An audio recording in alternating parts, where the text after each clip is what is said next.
just love art, like in any type of form.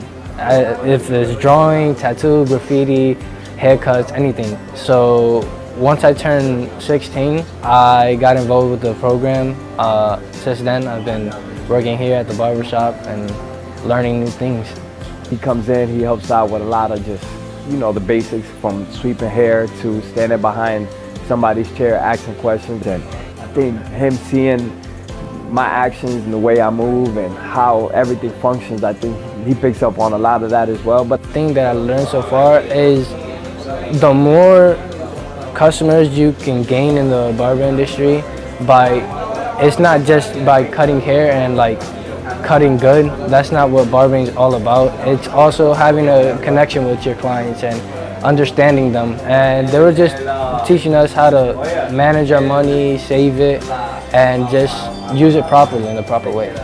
From business owner to business owner, if we can help and the more people get involved, the better the chances are that these young men growing up and young women growing up, they can change their life. I want to be a barber, and I also want to have my own business in the barber industry as well.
Trailing Thoughts from Bumby Path.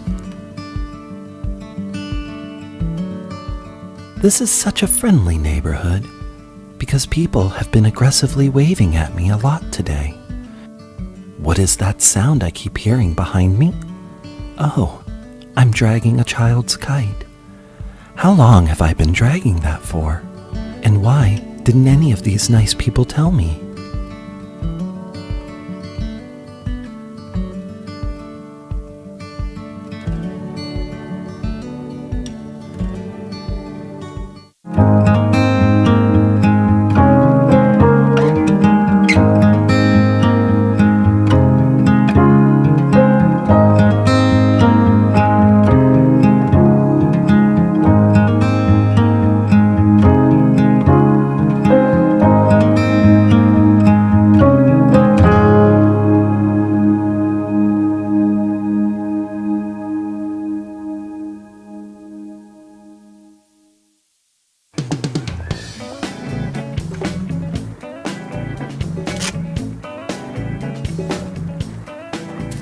I've been waiting for this for weeks.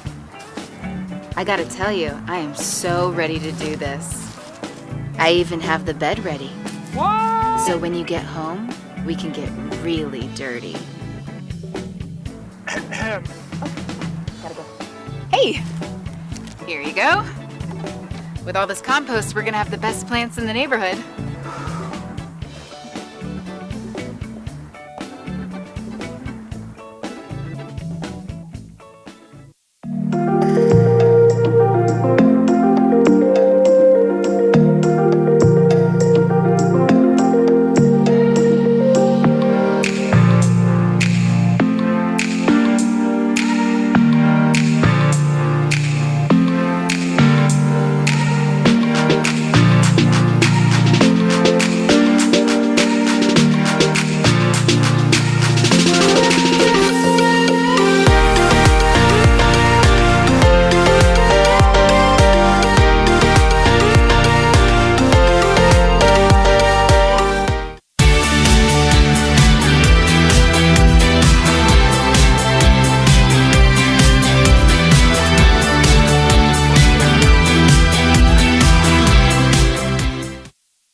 Trailing Thoughts from Airport Gap.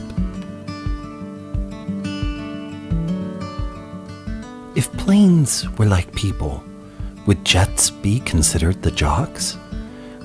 Would they throw hangar parties when their parents were out of town? If one plane said to the other, "I just flew in from the coast, and boy, are my arms tired," would it be considered a joke or just normal conversation?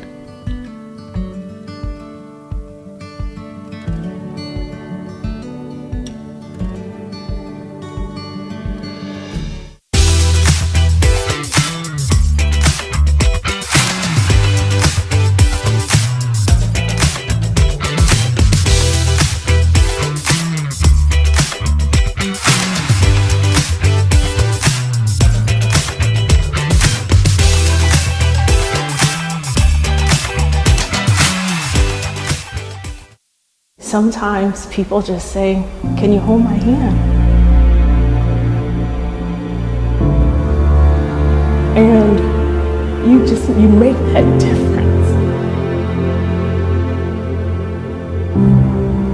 And you're helping them get through a bad day.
Good afternoon and welcome to the May 15, 2023 meeting of the Orlando City Council. We're going to begin today's proceedings with the invocation and Pledge of Allegiance led today by Commissioner Burns. Commissioner? All right, thank you, Mayor. If we could all bow our heads. Dear wise and loving Father, first let me say thank you on behalf of all who are gathered here today. Thank you for the many and abundant blessings. Thank you for life itself, for the measure of health we need to fulfill our callings, for substance, and for friendship. Thank you for the ability to be involved in useful work and for the honor of bearing appropriate responsibilities. As we deliberate and conduct the business of our great city, I ask that you graciously grant us wisdom to govern amid the conflicting interests and issues of our times, a sense of the welfare and true needs of our people, a keen thirst for justice and rightness, confidence in what is good and fitting, the ability to work together in harmony even when there is an honest disagreement, personal peace in our lives, and joy in our tasks. I pray for the agenda set before us today. Please give an assurance of what would please you and what would benefit those who live, work, and play around our beloved city of Orlando. It is in the most blessed name I pray. Amen. Amen.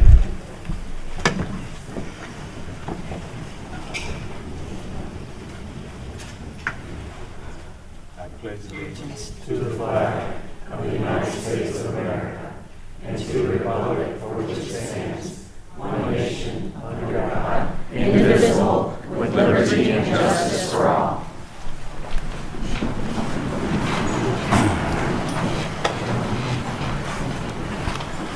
Thank you, Commissioner Burns. I'm going to call the meeting to order. Madam Clerk, would you call the roll for determination of a quorum, please? Commissioner Gray? Here. Commissioner Ortiz? Here. Commissioner Stewart? Here. Commissioner Sheehan? Here. Commissioner Hill? Here. Commissioner Burns? Here. Mayor Dyer? Here. Mayor, you have a quorum with all members present. Thank you, Madam Clerk. Let's see. Consideration of minutes from the workshop agenda review, City Council meetings of April 24th, 2023. Who had the motion? Motion by Commissioner Hill, second by Commissioner Stewart. All in favor of the motion indicate so by saying aye. Aye. Those opposed, and so the motion carries. We do have one recognition today, and as elected officials, we have a role to play in making sure that our community is inclusive and helping to lead a battle against hatred and anti-Semitism. Proud to join hundreds of my fellow mayors who are with the U.S. Conference of Mayors and my colleagues to proclaim May Jewish American Heritage Month. And Doug Richards, our Director of Community Engagement and Outreach in the Mayor's Office, will give us an overview of the proclamation and the month of activities. Thank you, Mayor. Thank you, Commissioners. For the first time, the City of Orlando is issuing a proclamation to recognize May as Jewish American Heritage Month. By doing so, we are celebrating Jewish culture and traditions, many of which are passed down from generation to generation. For me, it's a love of traditional foods like matzo ball soup and the underrated gefilte fish. At the same time, we're showing support to our community's Jewish residents, and we're also denouncing hatred. Anti-Semitism has been rising at an alarming rate throughout the U.S. and even in Florida. According to the Anti-Defamation League, there was a 36% increase in anti-Semitic activity in 2022. Today, as we celebrate Orlando's Jewish community and remind them that we stand with them united against anti-Semitism and hate, I want to thank Luis Martinez from our Office of Community Affairs for bringing this proclamation forward and for inviting some of our community's Jewish leaders to this meeting today. I want to thank them for being here, and it's so appreciated that you took time out of your schedule for this. Mayor, after you read the proclamation, I'm hoping that you and the commissioners can join these leaders for a photo. Okay, City of Orlando proclamation. Whereas the City of Orlando is proud to join the national recognition of Jewish American Heritage Month, which celebrates the spirit, tradition, contributions, and achievements of the Jewish Americans. And whereas Jewish Americans have made a lasting impact on our country, state, and city, and add to the diversity and vibrancy that makes our nation and community stronger. And whereas their faith, resilience, and commitment to shaping a better tomorrow, Jewish residents in Orlando have helped our community grow and become a more welcoming place for all. And whereas we celebrate the contributions the Jewish residents have made and continue to make in our community, we also recognize that together we can all play a role in rejecting hatred. And whereas the rise of anti-Semitism is alarming, but our community stands united against it, and understands that we have a collective obligation to continue to denounce bigotry and prejudice in all forms, and whereas in Orlando remain dedicated to putting inclusion, kindness, unity, and compassion at the forefront of all we do. Now therefore we, Buddy Dyer, Mayor of the City of Orlando, and the entire Orlando City Council do hereby proclaim May 2023 as Jewish American Heritage Month in the City of Orlando.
Okay, we're going to go right into the mayor's update. I just have a few things. Today is Peace Officers Memorial Day, which is an opportunity for our nation to recognize law enforcement officers who have lost their lives in the line of duty. And in the last couple of years, OPD has lost two heroes, Lieutenant Deborah Clayton and Officer Kevin Valencia. And their courage and service to our community has not been and will never be forgotten. Also, next week is National EMS Week, which is an important reminder that our Orlando Fire Department personnel provide critical emergency medical services to residents and visitors, and that we are grateful for their service, and we need to support them as our first responders are there to support our residents in their most trying times. I'll invite you to State of the City next week at Harriet's Orlando Ballet Center. 2023 State of the City address will be on Wednesday. We will talk about the city's recent accomplishments. You can go to visit Orlando orlando.gov/SOC for more information. And then I do have one item of note that I want to mention on the agenda, and that is J3, which is a funding agreement with Lynx. And we've talked a lot about autonomous vehicles, so we are bringing an autonomous shuttle to create a village. That'll be a partnership between Lynx and the City of Orlando and BEEP, so look for that coming soon. With that, we'll move to the consent agenda, which are a number of items acted upon through a single vote of council. We give each of our commissioners an opportunity to comment on items on the consent agenda, as well as to update you on important happenings in their districts. We rotate the order that we do that. Commissioner Burns is first up today. All right. Thank you again, Mayor. Good afternoon, everyone. May is full of a lot of different celebrations, such as Cinco de Mayo, Mother's Day, Haitian Heritage Month, Jewish American Heritage Month, Asian American Pacific Islander Heritage Month, Memorial Day, and as the Mayor just mentioned, Peace Officers Memorial Day. But May is also Mental Health Awareness Month. And this is a time for us to raise awareness about mental health and wellness, and the need for mental fitness. Together, as we as a community can fight the stigma, provide support, educate the public, and advocate for the policies that support the people in our community living with mental illness. Since my time on this commission, we have made significant investments into programs and initiatives targeted at mental health mental wellness and service utilization, such as our crisis response team that respond to 911 calls regarding mental health concerns. So I'd just like to applaud the mayor and my fellow commissioners for your leadership and courage in trying to do something different to again bring about change to how we care for our community members who are in the midst of a mental health crisis. So thank you again, and I just want to encourage everyone to foster positive thoughts, give positive encouragement to your fellow community members, because you never know what your words and how your words can impact someone in a positive or negative manner. So now I'll just give a few updates. On April 26th, I attended and gave greetings at the Route 7 Financial Literacy Program held at Grand Avenue Community Center. We've partnered with Route 7 for a number of years, and they do some great work in our community, so I'd like to thank them for all that they do. Also, on May 3rd, I had the opportunity to attend the annual Law Enforcement Memorial Ceremony held at the Orange County Courthouse.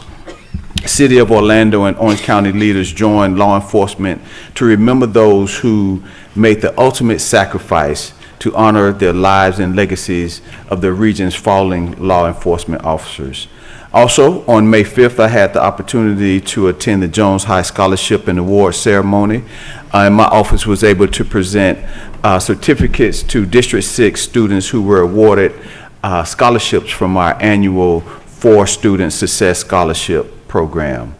Also on May 6th, we had the opportunity to have a community gathering or a community celebration to recognize the life and work and legacy of Mr. Hosey B. Sessler. For 6 decades of experience in the auto service industry, Hosey's auto repair service, parts and service has provided quality and professional services to customers in the District 6 community, again, for over 60 years. And I said to celebrate him, he's still living, so I didn't want anyone to think that Mr. Hosey passed. He was there to help us to celebrate, and it was great to see him and just hear from his family, but also the community members who he had so much influence on. Also on May 6th, I was a celebrity escort for the Runway to Hope Springs soiree. It was an honor to be a part of such a great organization, raising funds to fight pediatric cancer. Also on May 12th, I attended and co-sponsored the L. Claudia Allen Mother's Day Luncheon. My office also sponsored lunch for several teachers' appreciation celebrations throughout last week. Also, last but not least, for my updates, mobile office hours. My next mobile office hours will happen May 31st at the James R. Smith Center from 10 a.m. to 4 p.m. And this is an opportunity for our community members to meet with me outside of having to come to City Hall. So I ask that anyone wanting to meet with me, please reach out to my office. And Mayor, on today's agenda, I just wanted to highlight 2 items, items C7 and C15, business assistance program funding for Lloyd Have Mercy, a black-owned restaurant that will operate out of the Dieselland complex on International Drive. Thank you, Mayor. Thank you, Commissioner. Commissioner Gray. Thank you, Mayor. And I'll be brief given the number of folks that are here, but I want to thank everybody for coming. As I always tell folks, politics is a participation sport, and the more folks we have here with your ideas, I think the better decisions we make as a council. So thank you all for taking your time to come and share your thoughts with us later in the agenda. A couple of quick announcements. On last Tuesday, I want to congratulate Commissioner Hill and our housing staff. We had a grand opening of the Fairlawn Village Community Affordable Housing Project, and Commissioner Stewart was with us, along with the mayor. But the most important thing is new quality housing, and it's targeted for those at the lowest income levels. And by all accounts, it's a great project. It looks great. So congrats to Commissioner Hill for spearheading that. On Thursday, I joined the mayor out at Lake Nona at the Guidewell Innovation Center. We had a Veterans Business Summit, the purpose being to help veterans either establish or continue to nurture the businesses they have. So Mayor, thanks for coming out and kicking that conference off. And finally, the folks at Tavistock out in Lake Nona provided a community update to about 300 of our neighbors. It was a virtual presentation. I put that on my website. If anybody is interested in knowing what's going on in the southeast part of our city, I'd encourage you to look at that because there's some real exciting things that are going on in Lake Nona. So if half of them come to fruition, we're still way ahead of the game. So that part of the city continues to be a growth engine for us here at the city. On the agenda, 2 items I want to mention: A11, which is us procuring a third-party vendor to provide crossing guards. It's really important not only for the safety of our children, but as some of you know, if we have crossing guards that can't make it, don't show up, get sick, we pull police officers off the streets. And unfortunately, sometimes they get called away for other emergencies, and some of our crosswalks are left open, and that's not a good thing for any of us. So I'm excited to support that agenda item. And also J2, the mayor mentioned it, autonomous vehicles coming to downtown. We've been lucky enough to have those in the Lake Nona area, and the vendor providing out there and also downtown is Beep. And I just want to take an opportunity to say hello to Mark Reed and his team. And Mark, if you'd stand up and I'm going to give you a clap. If nobody else does, I'll clap for you. And I'll tell you why it's important. It further demonstrates that we as a city continue on to want to be innovative and creative and do things that are, kind of outside the box. But Beep has been a great addition to the Lake Nona area. Whenever we have any issues, they're there to fix them and get them right. So I'm confident they'll do the same here. And I would encourage you all, if you've never ridden an autonomous vehicle, try it, because the first time it takes off and you look up and there's nobody driving, it's kind of a weird feeling. So you ought to give it a try, but I fully support that, and that's a great initiative for our team. So with that, Mayor, that's all I've got. And why don't we go ahead and introduce Tiffany Homler, who's the Executive Director of Link. So there is the third partner in the partnership.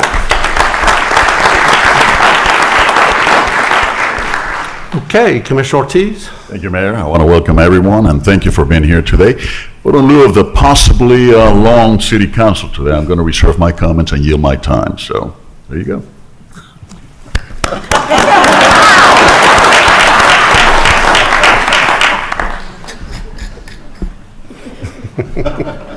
Thank you, Commissioner. I'm going to take the next 45 minutes and talk a little bit about what's going on in my no, I won't do that. But I do have a couple of things that are very important. We have with us a celebrity today. Jake Salas King is here. Let me share a little bit about him. I'd like to have him come down. We're going to have a photograph with him. Jake is a 4th grader at Rosemont Elementary. This school year is, I'm trying to read this. This year is ending on a happy note thanks to Jake's quick response.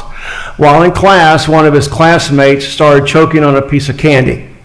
The teacher tried the Heimlich maneuver, didn't work.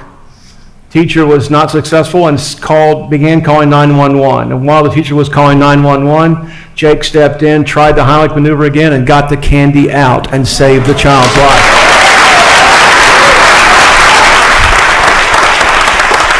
So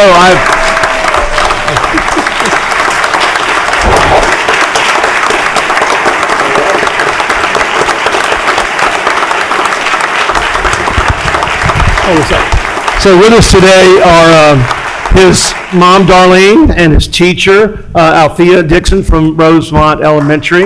Mayor, will you come down and take a photograph?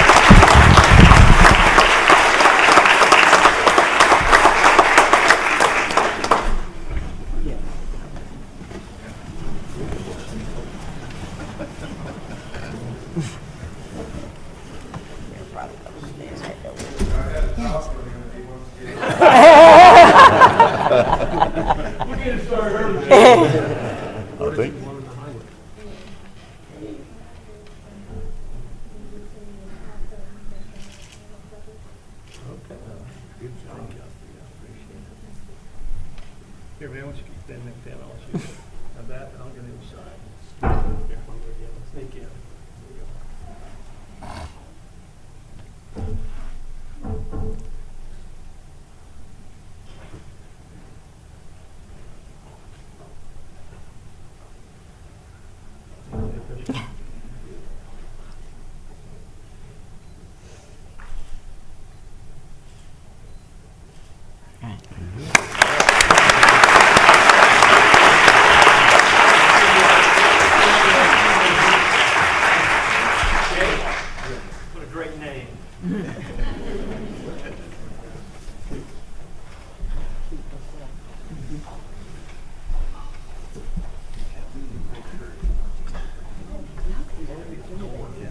didn't know how to do it. He said somebody taught him. Really? Cool.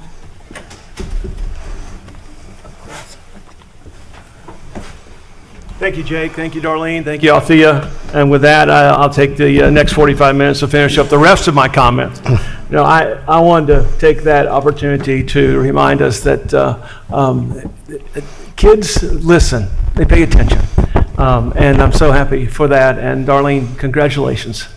On some of my notes today, let me say special thanks to Alex Inglet for putting together the state of the village at Ivanhoe Village. I'll go through these quickly.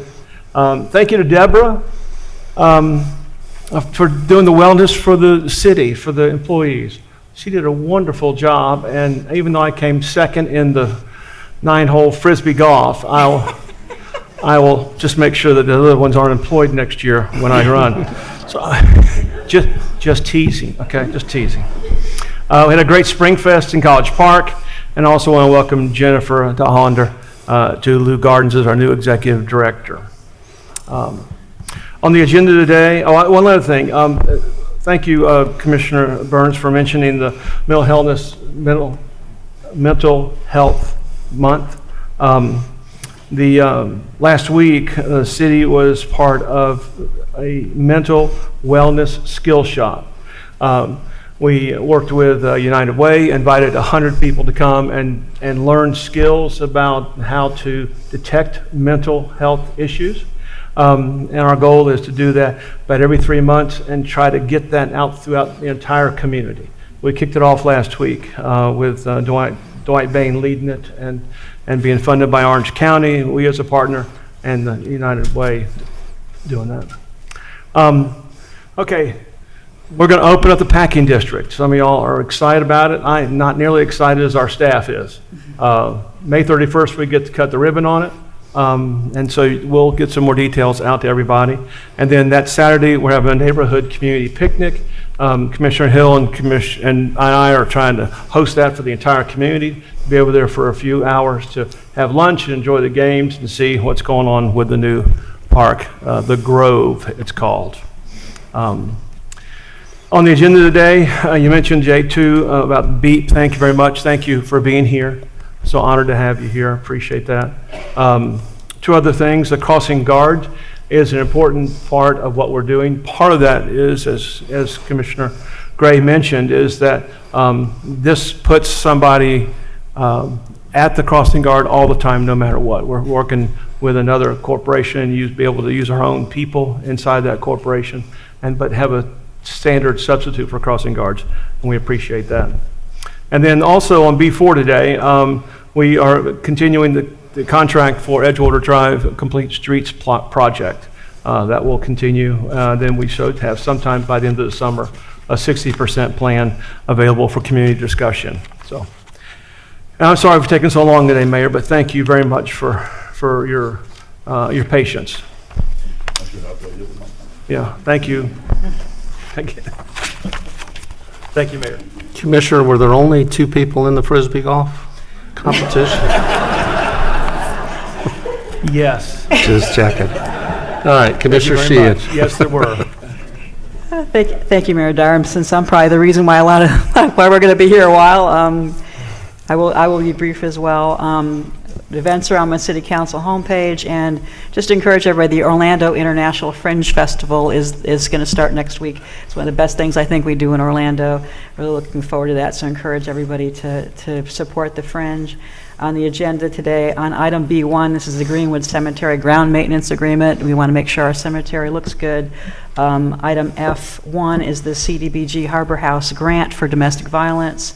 And also, I was going to say how cool the autonomous shuttle was, Commissioner Gray. Thanks for testing that out for us, and look forward to that coming downtown. And other than that, I will be abstaining from voting on ordinance number 2023-16, which is annexing properties located at 2414 South Brown Avenue. I've let the clerk know, and I have filed the appropriate form. And that's all I had, Mayor. Thank you. Thank you, Commissioner. And Commissioner Hill. Thank you, Mayor. And since Commissioner Gray stole most of my thunder, I proceed. No, you know, the best form of flattery is imitation, and I'm just so excited that Mark and his team and Lynx have partnered together to bring Beat to Creative Village Paramore. And, you know, it's not just the transportation system, but after speaking with Mark and his team on Friday to find out the opportunities that lie there, Mayor, with our RISE program, with workforce training, because those things have to be serviced. They just don't, they might run by themselves, but they don't fix themselves.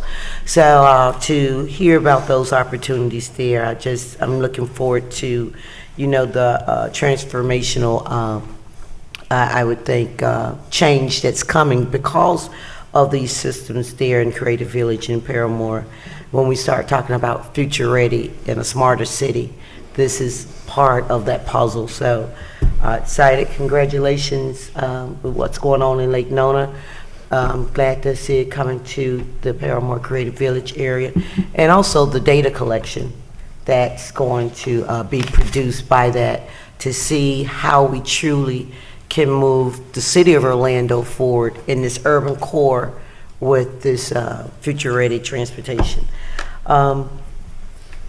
Also, as was stated a little bit earlier about the Fairlawn Village affordable housing component there in the Mercy Drive corridor, Mayor Dyer leadership is phenomenal. You see the transformation that's happening in Paramore, also Creative Village, and I would dare you to drive down Mercy Drive. I know at one point in the city's history that they call it Murder Drive, which is sad connotation for that corridor. But now when you go down there, you would see Hope Drive, because there's a multitude of affordable complexes with Village on Mercy. Also, the Bezo Foundation has invested in preschool programs there. So it's becoming that incubator of cradle to career. Valencia is there with a job training program that they have partnered with the city of Orlando. We have an industrial park that creates more than 500 jobs per day over there in the W.D. Judge corridor. We've partnered with Wendover, which is now creating an affordable senior complex there. So I'm just excited about the hope and of those families there. Through this council and Mayor Dyer leadership, we have implemented a Mercy Drive zone, which truly focuses on mental health of those residents, especially our youth, job creation, training, graduation. With the old PD, we have created a community policing where they go into those apartment complexes and work with the residents, work with our children to bridge that gap. So, Mayor, I know about 3 years ago at a State of the City, almost 3-4, you said that you're going to be laser focused on Mercy Drive. And that is what has happened, and I really appreciate you for that, Mayor. Then we have, I attended with Mayor Dyer and Commissioner Burns on May 8th through the Office of State Attorney Monique Worrell, where she's also focused on gun violence. And community leaders, elected officials throughout Central Florida, and all the chiefs throughout that 9th district came together to talk about strategies on not just incarceration, but prevention and treatment. I think a lot of great information was had. We've toned it down to what Commissioner Burns spoke about earlier. It really is not making an excuse for these shooters, but it boils down to mental health. Treating it at its core before it manifests in violent behavior. So we're talking about services and funding and all those things cost, but I'm just so excited that law enforcement, the public defender's office, the state attorney's office, local government, state government, and our national Congressman Frost team was there to talk about solutions versus pointing the finger. Another thing I want to say about Fairlawn Village is that 166 of those units, and we did talk about the 60% to 20% average medium income, which is moderate to very low income that will be housed there, but it was 20% of our supportive housing, which will house our homeless residents, which is important. But this component at Fairlawn, which we hadn't done in the city of Orlando, that's in-house, will have wraparound services. So that is strong. We don't just want our residents here in the city of Orlando to live a lifetime in poverty. We want to give them that support system to move them along into having productive lives that we all want for ourselves and our families and these kids there. So those wraparound services are going to be great, because you want to see just low-income people living a lifetime in low income, right? You'll see children now going off to college because of the incubator program we have there in that corridor, but specifically for those residents. And with that, Mayor, I'll move the agenda, approve of the agenda. Motion by Commissioner Hill, second by Commissioner Sheehan. All in favor indicate so by saying aye. Aye. Those opposed? And so the motion carries. We're going to, without objection, recess the City Council meeting and convene the CRA meeting. The first three items are minutes, so David, I think I can handle those. So the first one is the CRA minutes from March 20th. Is there a motion? Motion by Commissioner Hill, second by Commissioner Sheehan. All in favor indicate so by saying aye. Aye. Those opposed? Motion carries. Second is CRA meeting minutes from April 3rd. Motion by Commissioner Hill, second by Commissioner Stewart. All in favor indicate so by saying aye. Aye. Those opposed? Motion carries. Number 3 is CRA Advisory Board minutes from March 22nd. Motion by Commissioner Sheehan, second by Commissioner Hill. All in favor indicate so by saying aye. Aye. Those opposed? Motion carries. All right, number 4, David. Thank you, Mayor. Good afternoon, Commissioners. Item 4 is a retail stimulus funding agreement between the CRA and Gravity Tap Room. You may recall that the CRA created the retail stimulus program in 2010 with the intent of getting more retail and quality retail at that established within downtown. Then we had the ability, with your support, to amend that in 2020, make it more pertinent to the situations that we have today in construction costs, and have been successful in getting retail. Some of you will recall the Trophy Room that's on Roslyn Avenue, Dexter's Birdland in our Paramore area. We have Gravity Tap Room before you today. They are a full-service restaurant that is looking to take location in the North Quarter area. The Sevens building, 777, it's owned by Camden. It's also known as Camden North Quarter. They are making approximately $735,000 worth of improvements to that space with HVAC and plumbing and electrical and so on. So they do qualify for the full amount of the program, which is $75,000 in tenant improvements, as I mentioned before, and then $25,000 in initial year rent abatement. And I'm happy to address any questions. Questions, or is there a motion? Motion approved. Second. Motion by Commissioner Hill, second by Commissioner Sheehan. Discussion? Hearing none, all in favor of the motion indicate so by saying aye. Aye. Those opposed? So the motion carries. David, further business? That is all, Mayor. Then we will stand adjourned as the CRA, and we will, without objection, reconvene the City Council meeting. Let's see, Madam Clerk, that brings us to hearings. Ordinances on second read, number 1. Ordinance number 2023-16, an ordinance of the City Council of the City of Orlando, Florida, annexing to the corporate limits of the city certain land generally located north of East Crystal Lake Avenue, east of Mayor Street, west of South Brown Avenue, and south of Page Avenue, and comprised of 0.161 acres of land, more or less, and amending the city's boundary description, amending the city's adopted growth management plan to designate the property as residential low intensity on the city's official future land use maps, designating the property as 1 to 2 family residential on the city's official zoning maps, providing for amendment of the city's official future land use and zoning maps, providing for severability, correction of scrivener's error, permit disclaimer, and an effective date. Motion by Commissioner Stewart. Second. Second by Commissioner Hill. This is one Commissioner Sheehan was abstaining from. Is there anyone from the public that would like to discuss this, Madam Clerk? No speakers, Mayor. No speakers. Discussion. Hearing none. All in favor of the motion indicate so by saying aye. Aye. Those opposed, motion carries. All right, number 2. Ordinance number 2023-17, an ordinance of the City Council of the City of Orlando, Florida relating to special use permit requirements for downtown businesses open past midnight, amending Chapter 58, Part 1B of the Land Development Code entitled Zoning Tables and Chapter 65, Part 5A, Section 65.544 of the Land Development Code entitled Late Night Uses in the Downtown Entertainment Area, providing legislative findings and for codification, correction of Scrivener's error, severability, and an effective date. So moved. Motion by Commissioner Hill, second by Commissioner Sheehan. Madam Clerk? any No testimony? speakers, Mayor. Discussion, hearing none, all in favor of the motion indicate so by saying aye. Aye. Those opposed, motion carries. And number 3.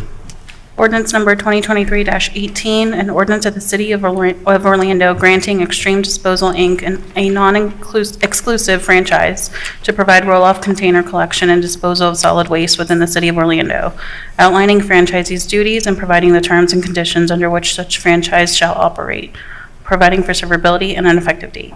So moved. Motion by Commissioner Ortiz, second by Commissioner Sheehan. Madam Clerk, is there any? No speakers, Mayor. No speakers. Discussion, hearing none, all in favor of the motion indicate so by saying aye. Aye. Those opposed, motion carries.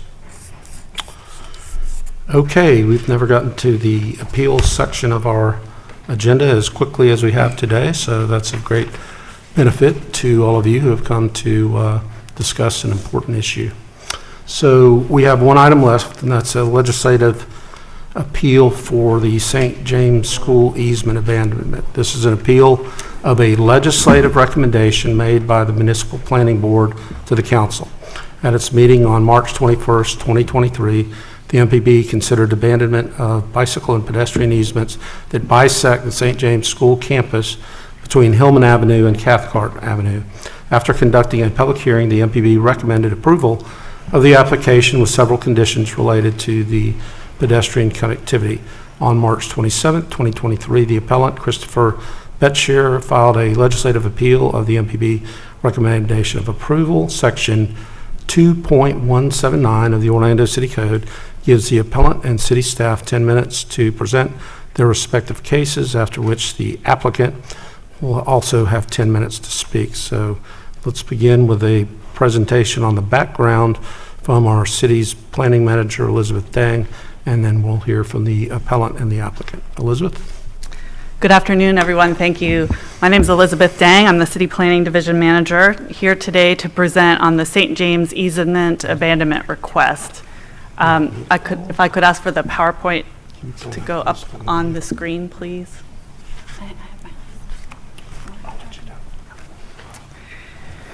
So first up, the project location is at 505 Ridgewood Street in the Lake Eola Heights neighborhood. It's about 1/10 of an acre, and it applies to the 2 sidewalks that are located parallel to Ridgewood Street.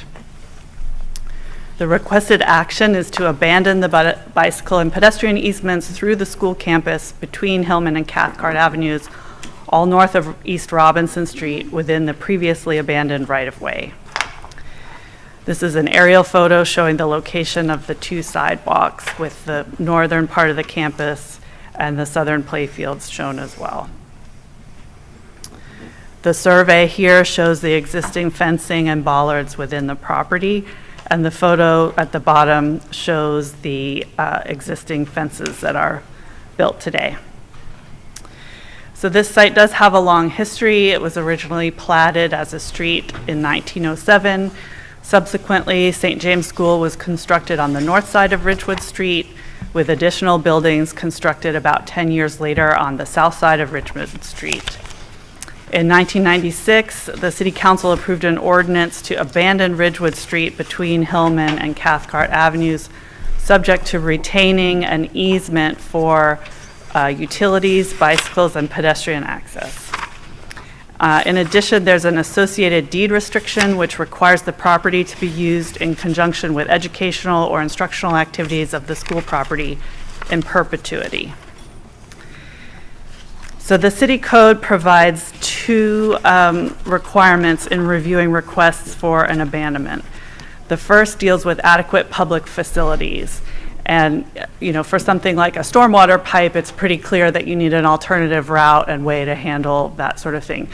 But with a pedestrian sidewalk, it's a little bit less clear. So we look to our land development code, which has a maximum block size for new development of 660 feet per side. And the block length without those two sidewalk connections is 612 feet on both Hillman and Cathcart. So that meets the city's standard. So for that reason, we recommended approval. The second criteria relates to costs. So any costs associated with moving utilities or any other changes associated with an abandonment has to be borne by the property owner.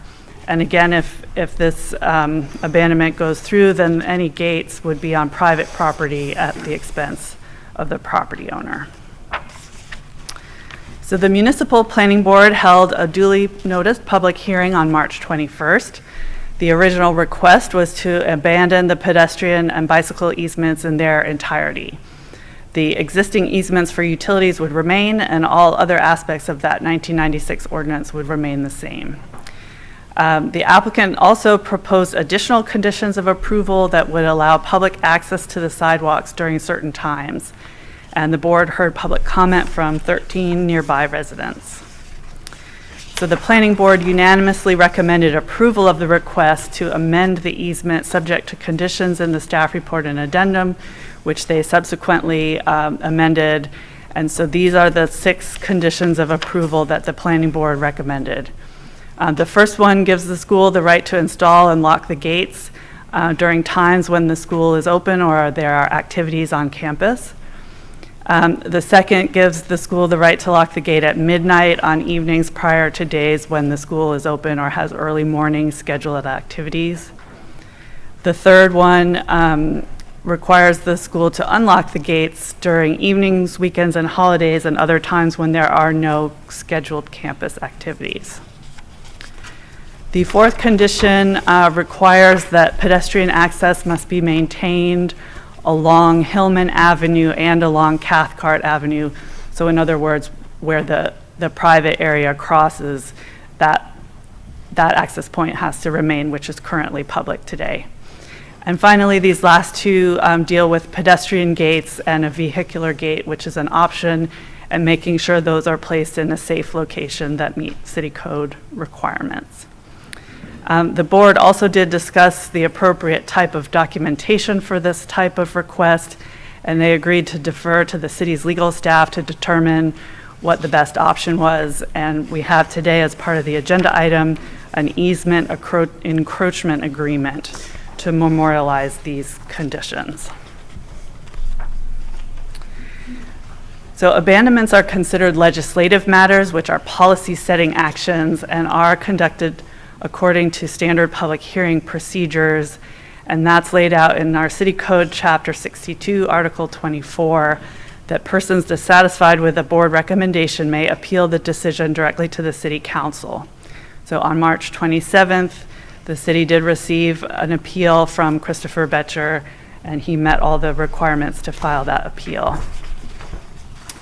So the findings here for purposes of the appeal is that the proposed abandonment is consistent with the purpose and intent of the city's growth management plan and land development code, that the abandonment will not result in incompatible uses, and that future development will continue to be subject to the city's concurrency management ordinance to ensure that adequate public facilities are available to serve the development. So for today's actions available to the City Council, if the appeal is approved, then the abandonment request would be denied and no further action is needed today. If the appeal is denied, the council would need to choose among the following actions: either approve the MPB recommendation and the associated easement encroachment agreement that's attached to the agenda item. Second option would be to recommend approval of a full abandonment, which would require 2 readings of an ordinance at a future council meeting. And the third option is to recommend a set of revised conditions and direct staff to prepare an ordinance or agreement as applicable to implement those conditions. So the staff recommendation today is to deny the legislative appeal, accept the MPB meeting minutes to approve the item, and authorize execution of the associated easement utilization agreement in substantially the form that's attached to the agenda item, subject to review and approval by the City Attorney's Office. And I'm available for any questions or comments. Questions for Elizabeth, Commissioner Burns? Yes, thank you, Elizabeth. My question, in the analysis page of your presentation, where you talk about LDC section 61.221, can you pull up the map and kind of explain, what that looks like? Yes.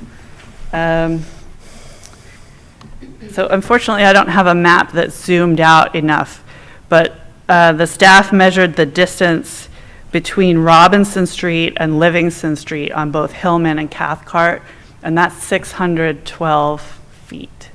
So, Robinson so Robinson is just to the south here. Okay. And Livingston is just to the north off the screen. So that distance on one side of the block is 612, and 660 is the maximum.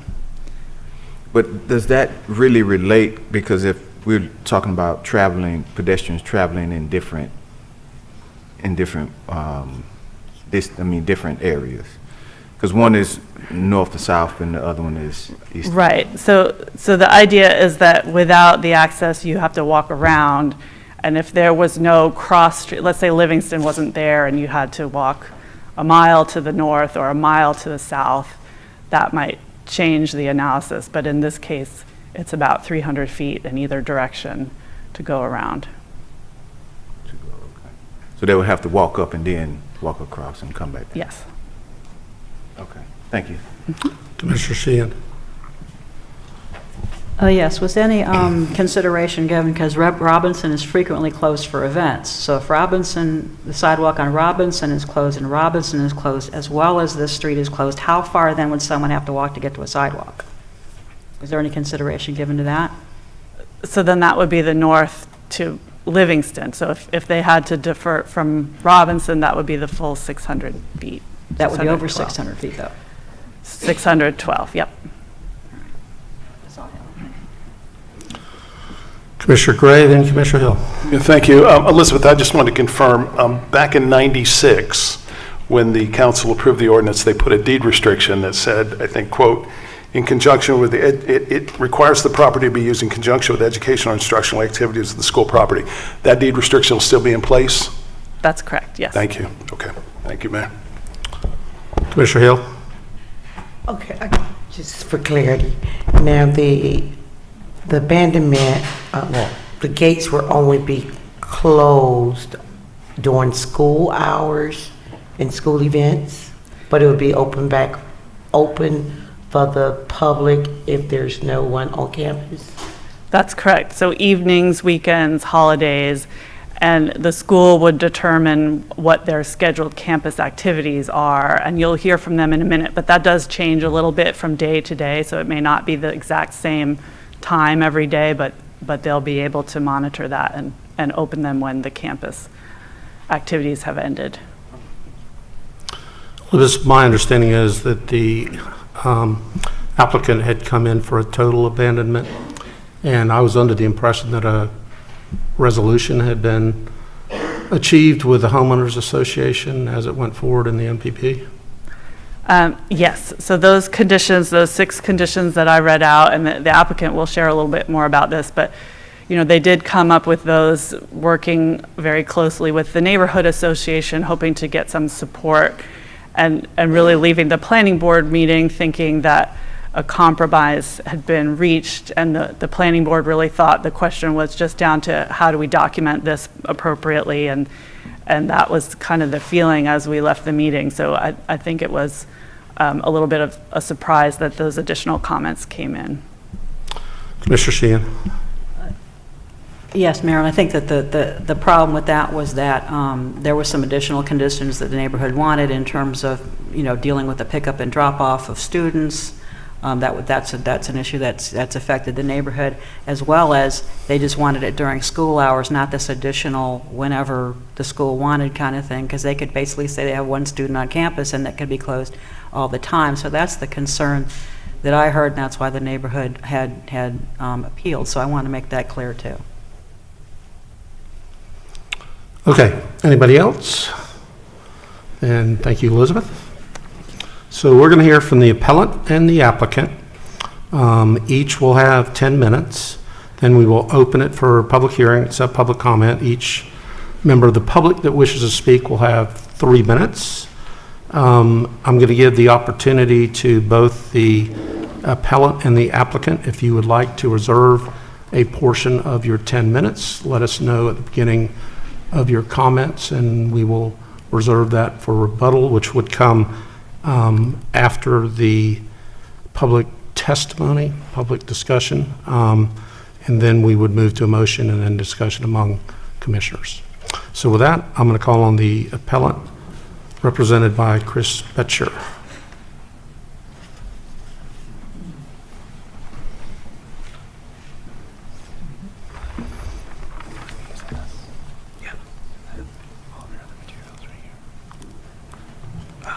Just that, okay.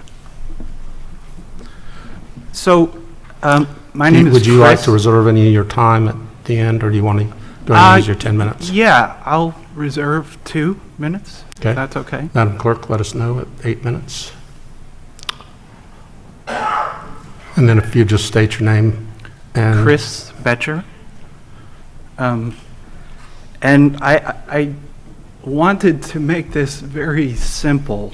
The appeal was because it was very unclear what happened at that board meeting. Actually, today is the first time that I saw on paper what was approved.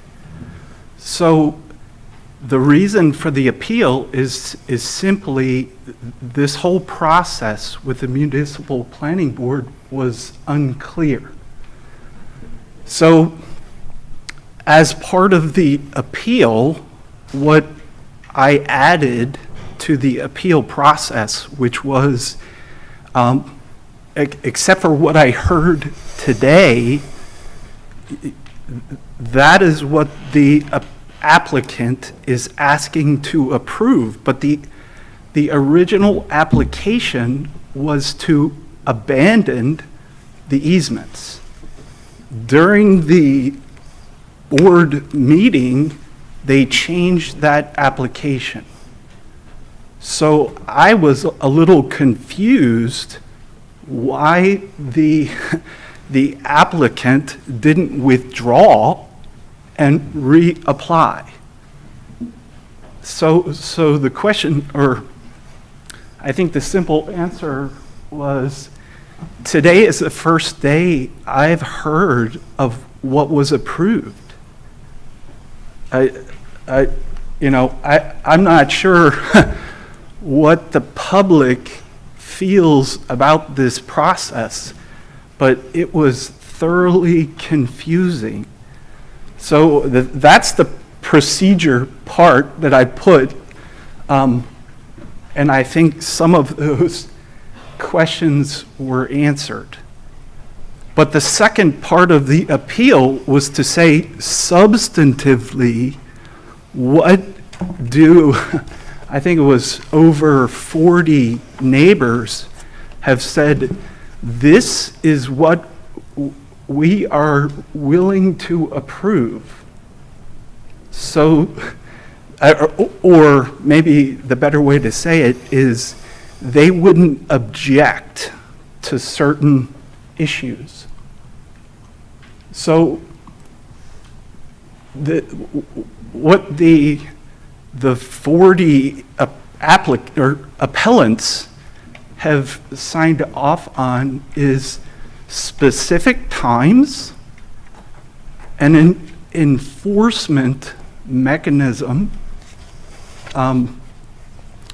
and essentially saying, hey, let's permanently add to this procedure that if the school sells, it automatically reverts back, which is the existing criteria from '96, was that the city has to apply for that right to revert. So we're simply trying to clarify that specific issue. Hold on, let me understand that issue. So if the school no longer exists and they sell their property to a developer, what happens to the easement? Is that what your The issue is? city would have to apply to get it back. It's not automatic. And that was the, whatever happened in 96, I think there was an assumption that that would be automatic. Okay, let's identify that as an issue. Okay, you just want to make sure that if they no longer exist as a school and decide to sell the property to a third party that's going to do something different than a school, what happens to the easement? And you want to make sure it reverts to the city as we believe it would. Automatically, yes. Roy, can you help us with that one?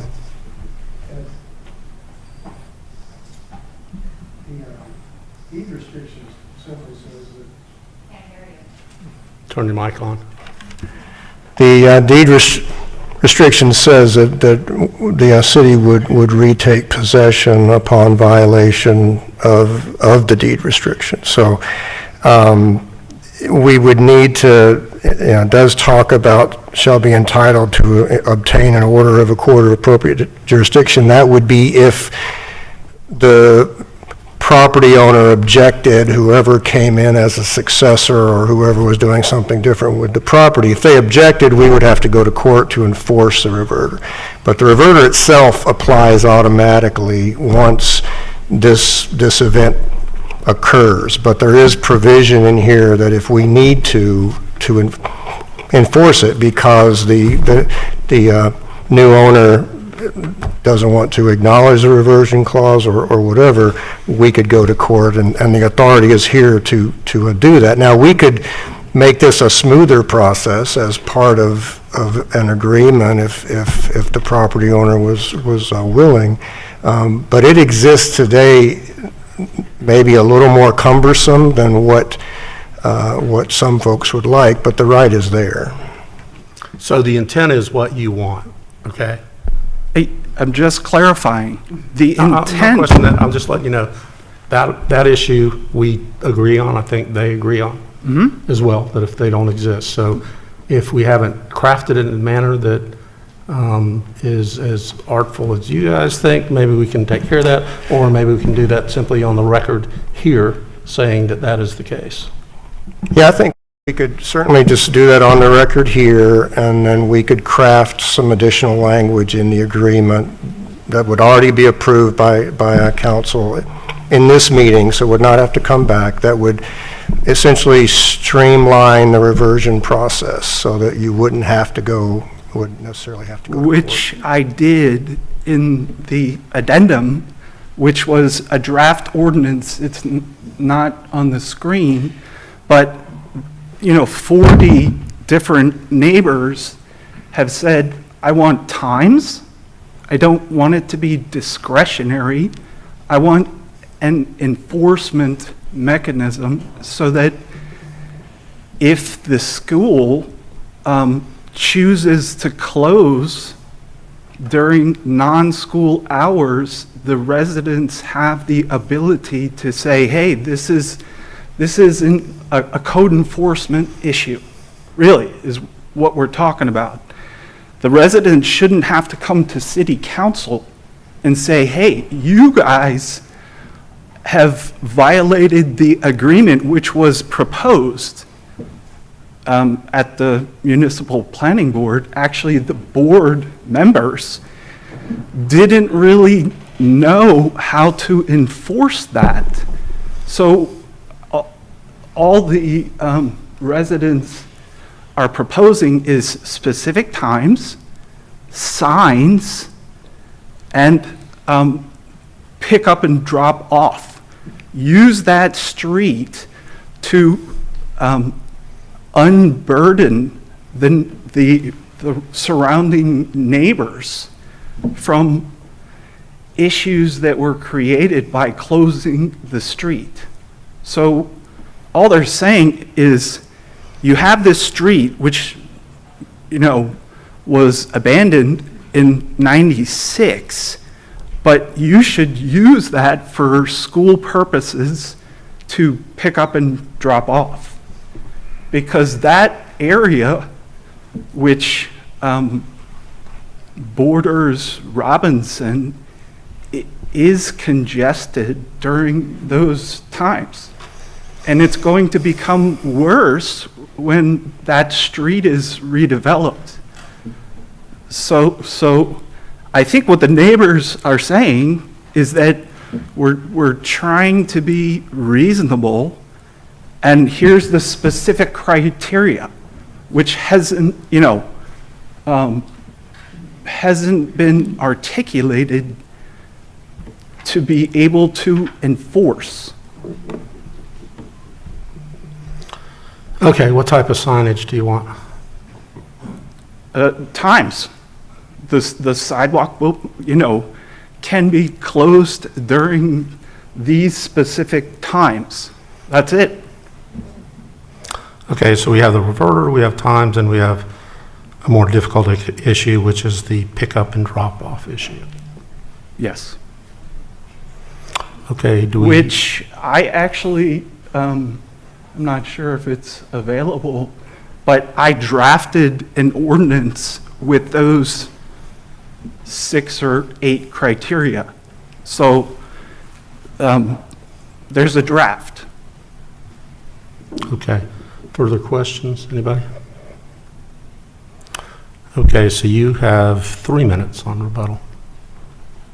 Okay. okay. Any other questions? I just asked. They didn't have any. Okay. Okay.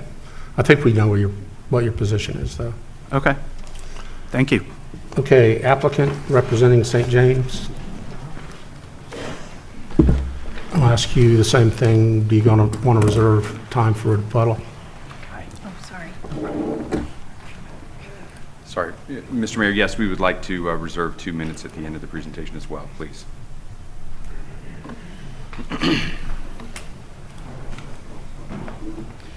Good afternoon, Commissioners, Mayor. My name is Greg Lee with the law firm of Baker & Hostetler, 200 South Orange Avenue, Orlando, Florida. I'm here today with a couple representatives from the school and a lot of people that are affiliated with the school.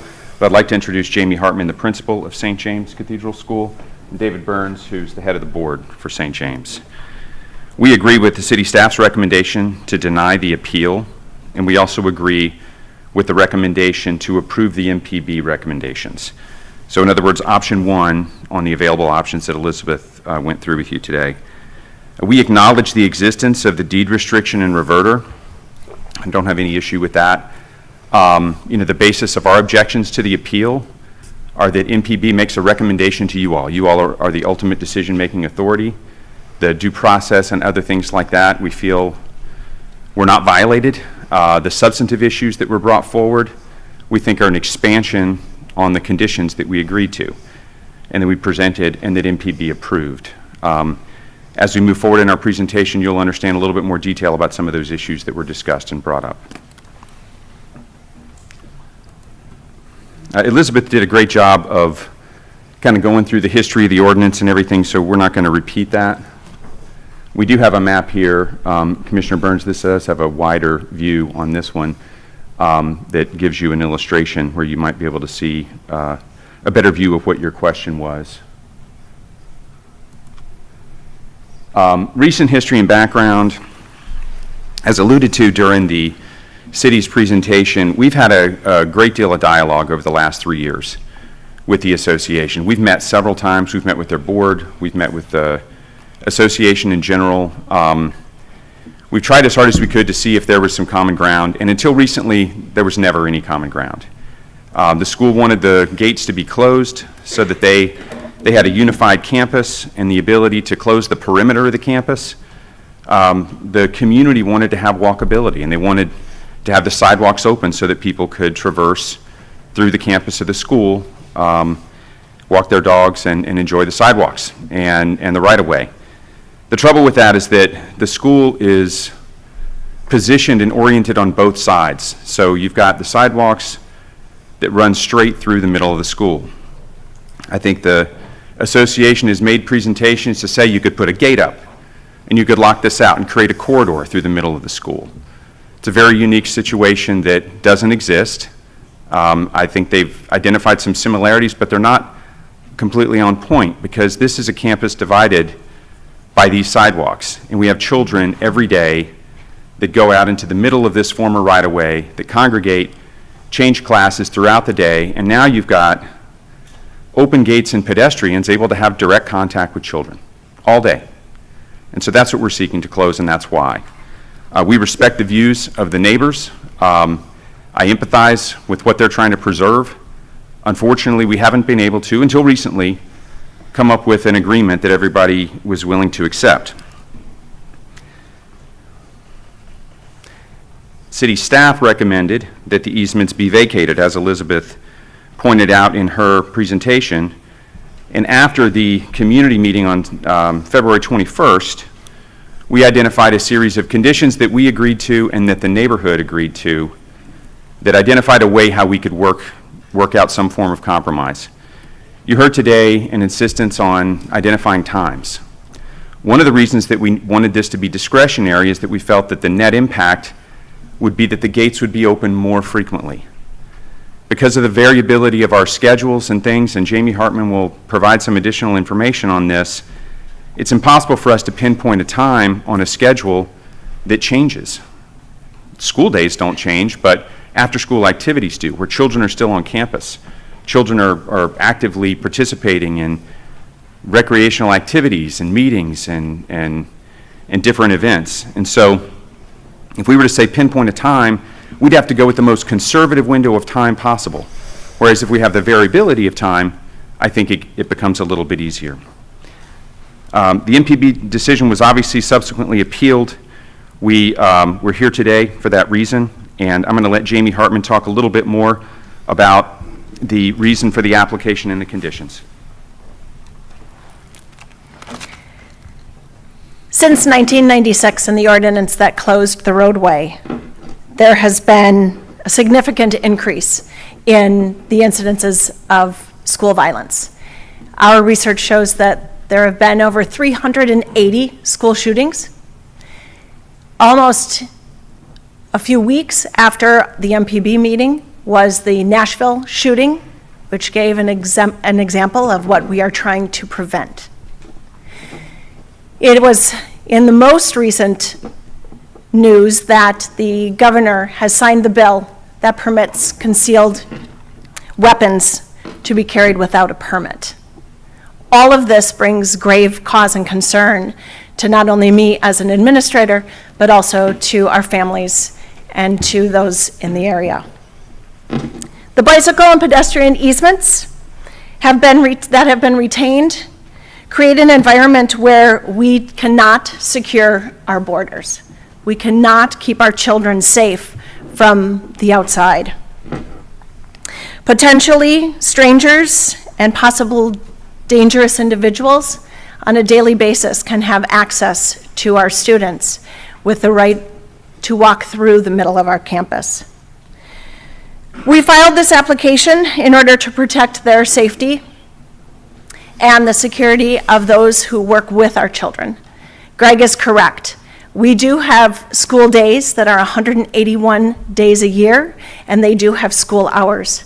But we offer before care, after care, sporting events, and other community events for our school community on this campus. All of those are areas that we would like to keep this campus secure. Sorry.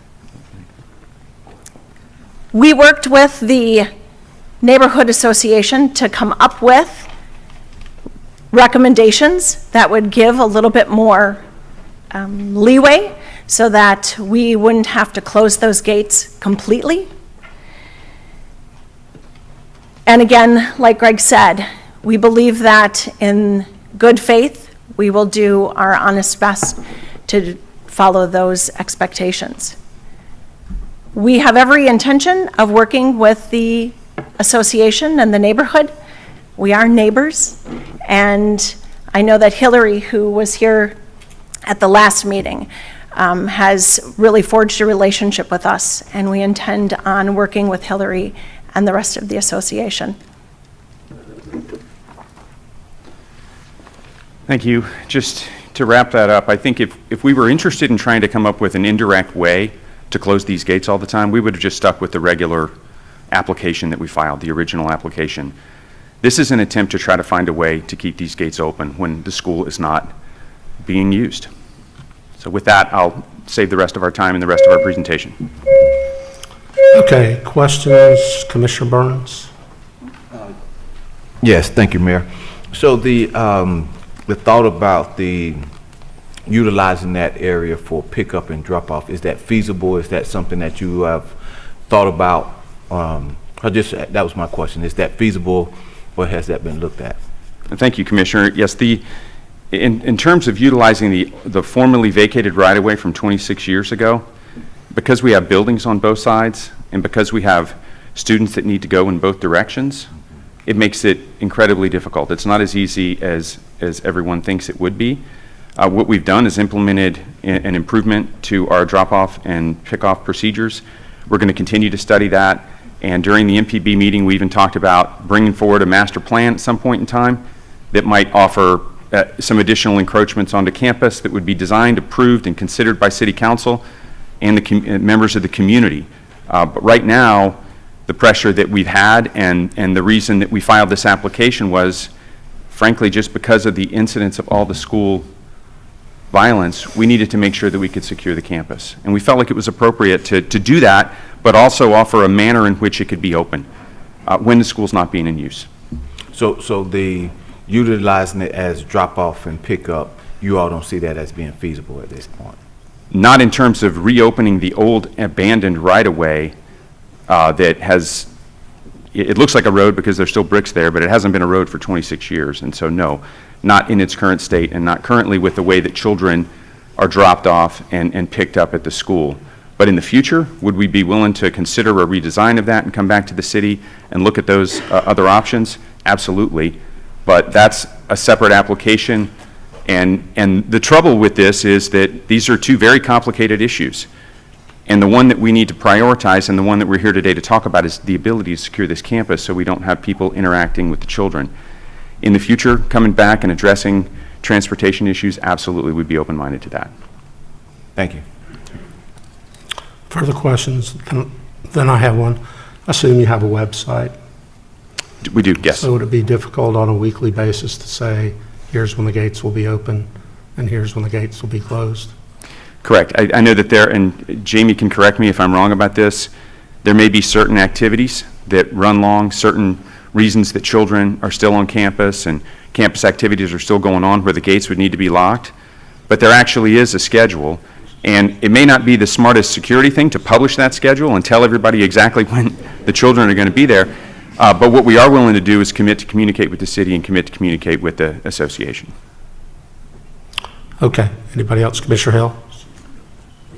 Yes, do the association have a next door site? Do you all do next door? I'm asking a question. Do they have next door? Is it, you have next door, you look like a pretty progressive association, so I'm certain you have a lot of technology there. Is it possible, as the mayor was saying, maybe not publicly, but to their particular site, do some type of communication when there be after-school activities? Because really it's about after-school activities, right? And because if it's during the day, school days, we already know it's before school, right? Those hours are what they are. It's really about after-school and weekend activities that we're addressing where they might not know that the gates are going to be closed. Is it possible to communicate with the HOA president and give them that information so that they can dispense it to the homeowners, to where it's not a public component, but just the internal component with the residents that's in their database? I mean, it seems simple. Yeah, Commissioner, after the meeting, Jamie Hartman, the principal of St. James, met with the board representative, Hillary Wyatt, briefly after the meeting and committed to communicate with her. And there's been an unfortunate, difficult and strained relationship between the association and the school for many years. One of the reasons that we wanted to bring forward a compromise, and I understand it may not be perfect for everybody, but one of the main reasons for bringing forward a compromise is it is going to foster communication. And if the association wants to publish that, or the association has a special reason why it would be important to have things open at a certain time, what we're hoping is that that's the future of the relationship versus the more adversarial relationship we've had in the past.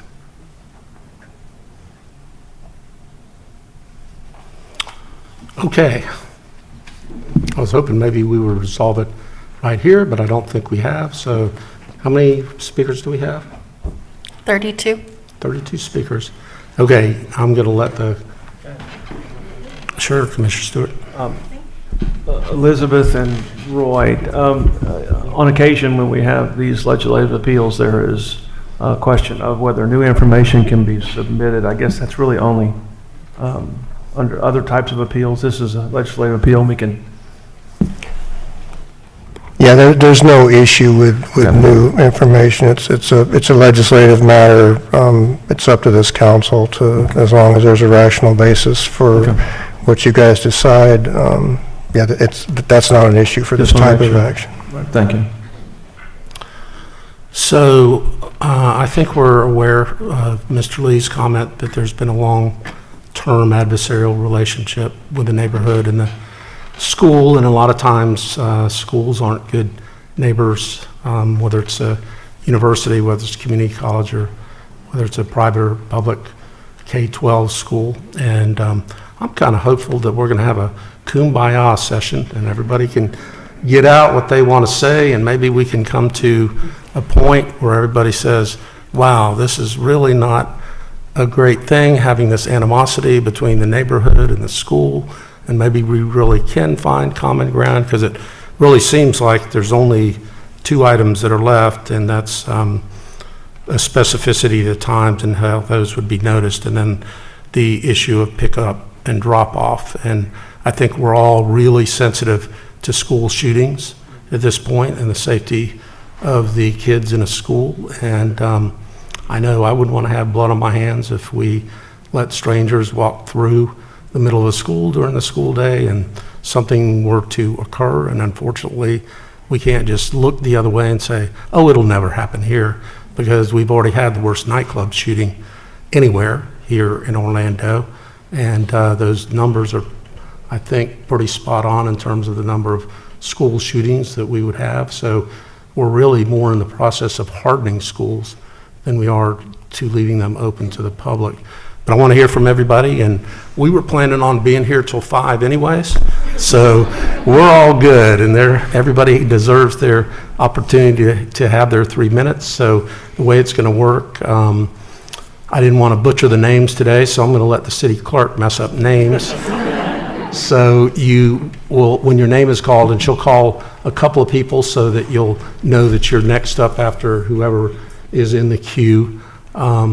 You'll have 3 minutes, but we'd like you to state your name and address. And then if we get deep into this and somebody has already said the exact item that you were going to say, you can certainly stand and say, I suppose or oppose in support of, and I waive my time. So, all right, Madam Clerk, you're on. Up first is Mary Louise Schaefer, followed by David Burns and Chad Nikoloff.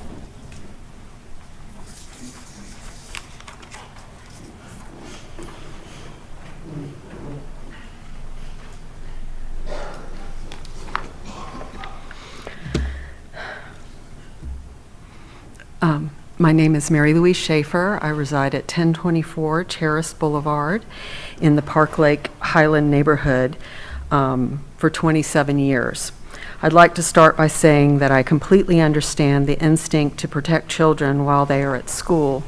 I have 2 children who attended K through 12 Orlando public schools. As parents, our number one job is to protect our children from harm. However, the resources available to protect your child shouldn't depend on what school your child attends. The Catholic Diocese of Orlando is very wealthy and powerful and able to influence the power brokers of Orlando to get their way, as evidenced by the fact that 505 East Ridgewood Street is no longer open to any traffic. We are here as just citizens of Orlando, battling against the expensive attorneys of Baker and Hostetler, trying to fight the dangerous precedent of essentially giving away the sidewalk easements on East Ridgewood Street to a private school for the foreseeable future. Will this dangerous precedent mean that Lake Highland Preparatory School, with its 2 campuses, sports fields, large parking lot, a block from the campus, be allowed to control the sidewalks around their property in my neighborhood? St. Charles Borromeo and Bishop Moore High Schools are right on busy Edgewater Drive. What about the Christ School downtown? Those streets are dangerous too. Will you tell them no when they hire a powerful law firm to close their sidewalks? Meanwhile, public schools like Howard Middle, Lake Eola Charter, and Hillcrest Elementary, located just blocks from St. James, do not get basic safety precautions afforded to other public schools, such as a flashing school zone sign slowing traffic to 20 miles per hour. Howard Middle's campus is divided by Robinson Street, just like St. James is divided. I guess they should be satisfied with the one Robinson Street crossing guard they get during drop-off and pickup.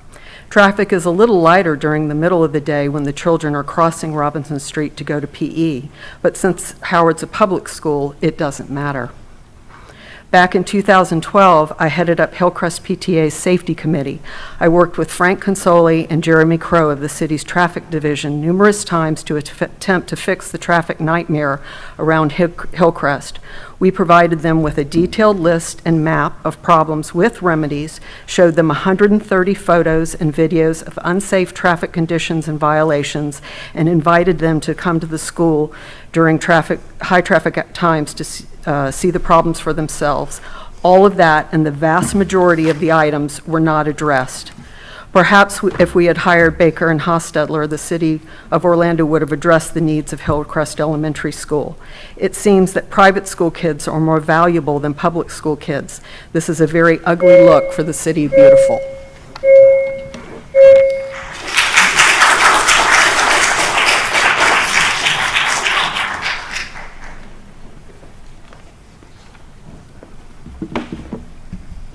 Mayor Dyer, esteemed commissioners, thank you for your time today. My name is David Burns. I've worked in downtown Orlando for over 20 years. I'm the parent of 2 children at St. James, and I'm the president of St. James School Board. I'm here today to talk to you on behalf of the parents. Quite simply, we are asking for you to help us keep our children safe. The situation with the wide open sidewalk easements through St. James campus is an accident waiting to happen, an accident you can help prevent. 27 years ago, when the city determined that the Ridgewood Street was no longer useful or needed and vacated the land, it retained the pedestrian and bicycle easements over that area as a compromise. That compromise no longer works. The children need to traverse that area throughout the day, from class to class, from class to the gym, from class to their sports practices or extracurricular activities. They're present in that area all day long. Some days that's from sunrise to sunset. I walk my children onto campus each morning because of the dangers I've witnessed from what's still on campus from those who have visited overnight. Often that's people still lingering or sleeping on campus when the children arrive. Other days that's drug paraphernalia left there for children to pick it up. The world has changed significantly in the last quarter century. It's no longer safe to allow the public access through the middle of a school campus. Public schools are not required to open their campuses up, nor are they required to publish their schedules so anyone can see them. That's because they're secure. We realize that throughout this process, you've heard from a loud minority of a few dozen people who do not support any closure of the gates. And please know that there are hundreds, if not thousands of other people, including a list of hundreds of voters we provided to you in the petition, that see this issue as common sense. There's no need for public access to the St. James campus. It only takes about 100 steps in either direction to get around the area. That's not too much to ask for children's safety. The city staff report on this issue effectively states the same, with its conclusion that there will be no material impact on connectivity and its recommendation to abandon the easements. We are respectfully asking for you to please allow us to close the gates at St. James campus. Please help keep our children safe.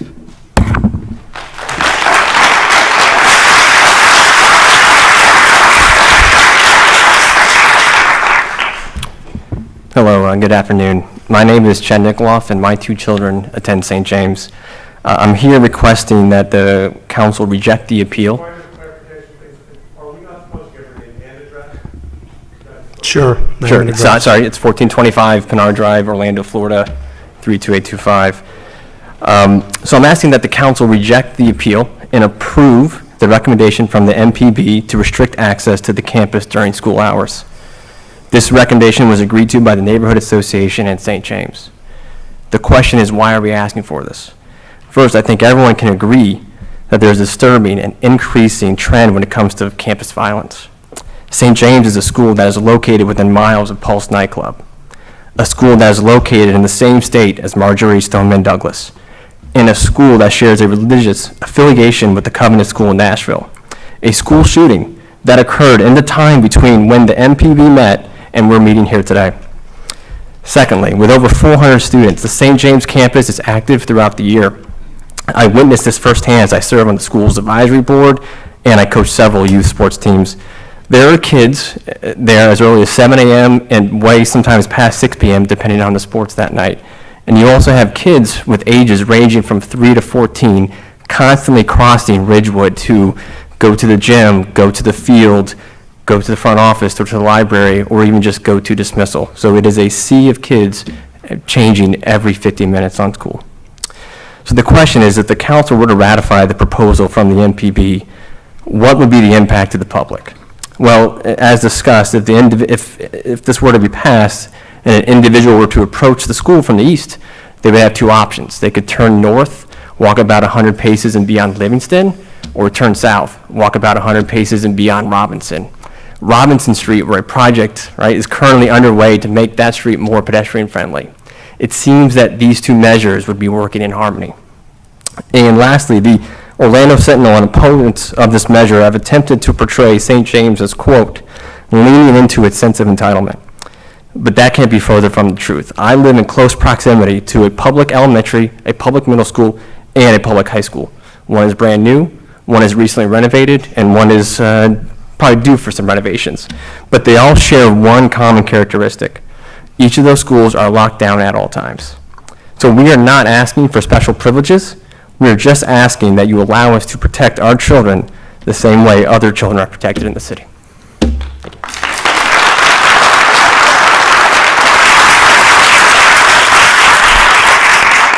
Okay, how about if we do this? The next speaker that represents the neighborhood, you guys clap as long as you want after they're done.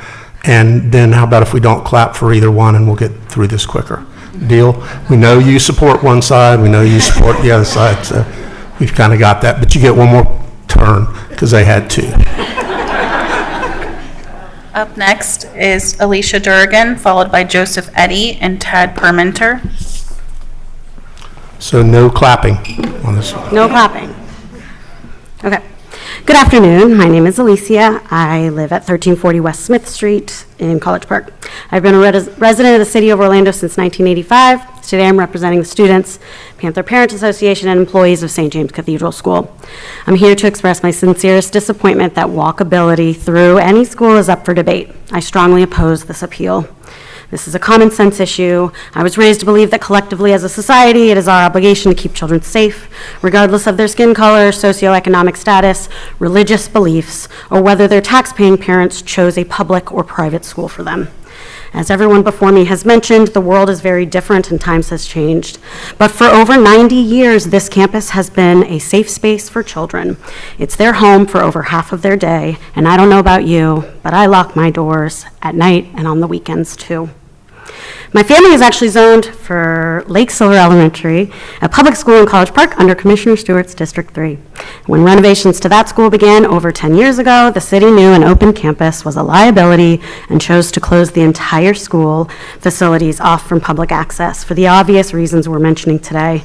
And many local families' evening walks to use their playground simply ended, no compromises or conditions. See, in 2013, College Park already understood that our neighbors' children's safety was paramount. The minor inconveniences of dog poop, human excrement, used condoms, and drug paraphernalia left behind on our open campus is just icing on the cake to the bigger issue.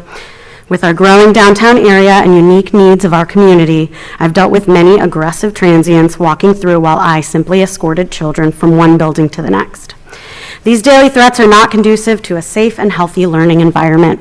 And while we require our parents to be fingerprinted and background checked to volunteer to help the children, we usher strangers straight through our campus to mingle with minors at snack time. So, we ask a lot of our kids. They practice active shooter drills, they shelter in place. The catchy stop, drop, and roll has become run, hide, and fight, and yet sidewalks are the reason we can't properly secure our campus. These kids are in fight or flight mode at lunchtime. The safety of children will always outweigh the inconvenience of having to walk around the campus instead of bobbing and weaving your electric scooter full speed towards minors as they play. The 15-yard detour will get you a spectacular view of what makes us the city beautiful, our flourishing skyline and the iconic Lake Eola Memorial Fountain. Vacate these easements and sidewalks and let us secure our perimeter 24/7. Please do what's right for the future of what actually makes our city beautiful, our teachers and children. Thank you.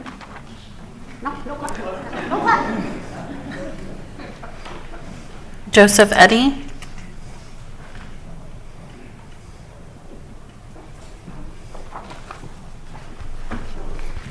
Hi, my name is Joseph Eddy. I'm at 219 South Lawsona Boulevard, District 4. I'm representing pre-K 3, which is our 3-year-olds who are youngest and most vulnerable kids at the school. I think the biggest thing I want to talk about is the violence that's spilling out of downtown. The 2021 Halloween shooting that happened, part of it was downtown, and that took a lot of the brunt of the media. But the second part of it was there was 3 kids shot right at the school kind of gates there, right in front of our gym, and there was a 13-year-old and a 17-year-old shot there. So this is not like a hypothetical idea. This is real violence, right? I think it's insane that we're going to let a lot of these school shooters that have been going through and casing the joints. We're going to open that up during basically announce to the world when they can go in or sabotage our gates. The number one thing, and the Florida Department of Education basically says the best practice is perimeter control. And so I think it's very important. It's not just us parents complaining. This is a real thing that came out of the Parkside shooting.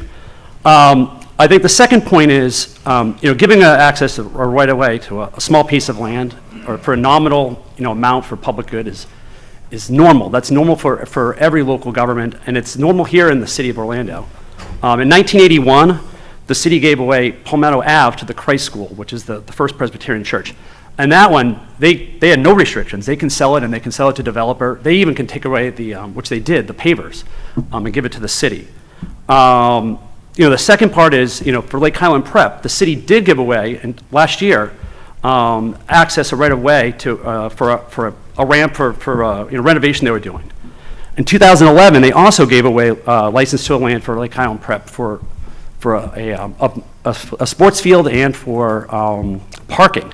This is like such an easier ask than giving, this is security versus giving away for a sports field, or parking. Kind of the last piece is exactly what one of the former speakers said is, it's a $10 million Robin Street project that's 100 steps away. It's a 20-second bike ride according to Google. I mean, that's where the bikes are going to go. They're going to go to Robinson Street. This is not a crazy ask, to compromise the safety of our children. For our 3-year-olds, I just asked you don't put them in a position where these are kids that are having temper tantrums. They're very difficult to control. I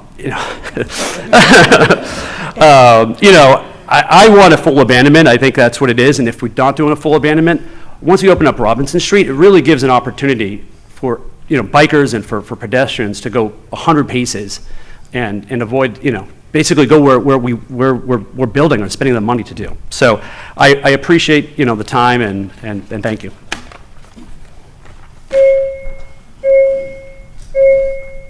Tad Perminter, then Kimberly Kiss, Karen Fisher, and Kelly D'Amato.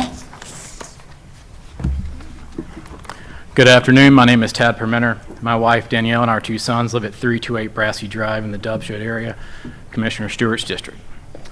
I am here representing Pre-K 4 for St. James Cathedral School, and the ages in our class, my son's class, is 4 or 5 years old. I want to be perfectly clear that my position has nothing to do with the neighborhood. In fact, my experience with the residents has been nothing but positive. This is only about the safety of our children. We live in a much different world than we did 27 years ago. I imagine no one here relies on the same safety measures, personally or professionally, as they did in 1996, and neither should our school.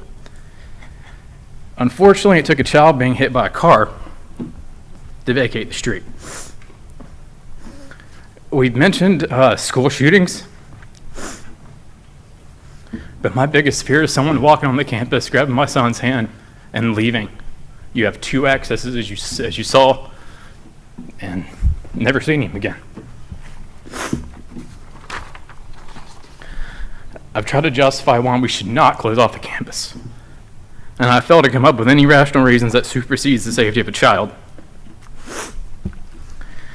These kids are very vulnerable at these ages, and as I said, it would take hardly any effort to grab a child's hand, walk him off a campus, and no one here finds that acceptable. Yet here we are pleading our case to prevent that from happening. The campus should be closed beyond school hours because of all the activities that everyone's mentioned before, and not simply 3:30 p.m. My 5-year-old son's there till 5 o'clock in after-school care. He's not old enough to be in any sports, but when he will be, he would still be there, probably even after 5. Everyone here knows every school has after-hours activities. This is not a revelation. We see devastation every day in the country, every day when we turn on the news. I just hope we can come to some sort of agreement. Whether it's, I personally prefer to vacate the sidewalks, but I also understand that we're in a great neighborhood and they want restrictions, and understandably so. I definitely get that. So I'm hoping we can come to a good compromise to prevent any possible tragedy from happening. Thank you all for your time. Kimberly Kiss.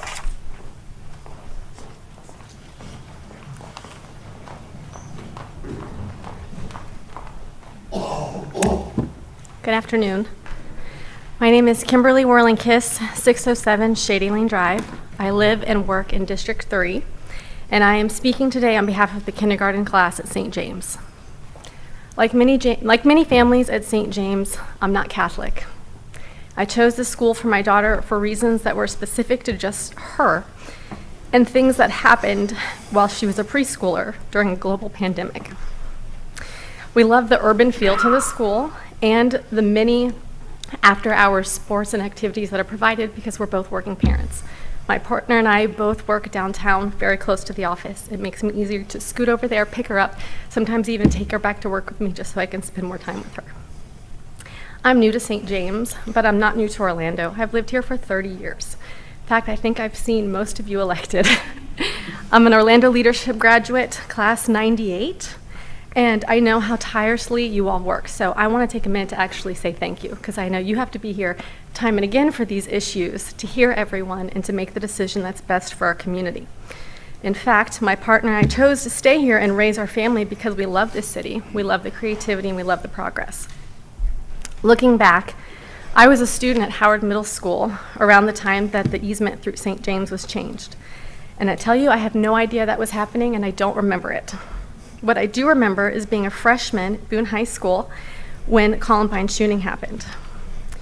Then I was 17 when September 11th happened. And my peers and I in this room, the parents, came of age in a time when events taught us the world was not as safe as we had hoped. Fast forward, and we are now raising children in a world that's even less safe. In fact, my 40-pound 5-year-old came home at the beginning of the year and said, "Mommy, it's really hard to do this hide and quiet thing we have to do at school. Why are we doing it?" And trying to explain to her why we do active gun drills at school was something that I was not prepared for and never will be prepared for. But you all know this. We all know and we agree that the safety of our children is a top priority. And I can tell you as a parent, I wish I could just put my arms around the entire campus and close it off so that no one can get to our children and that they would be safe at all times. Because as a parent, that is my most important job, keeping my children safe. I'm a parent, but I'm also a lawyer. And as a lawyer, I've learned that most conflicts and most lawsuits settle, somewhere around 99% of them. And what I tell my clients is that everyone walks away a little happy and a little unhappy, and that usually means you've done a good job at reaching an agreement. I think that agreement was reached here between the parties, and it was presented to the Municipal Planning Board meeting on March 21st. It represents years of compromise and negotiation and a handshake between the community and the school that we have not seen for years. Because of that, I want to take a moment to thank St. James and Lake Eola for doing that, and I ask you to support the decision that they reached. Thank you.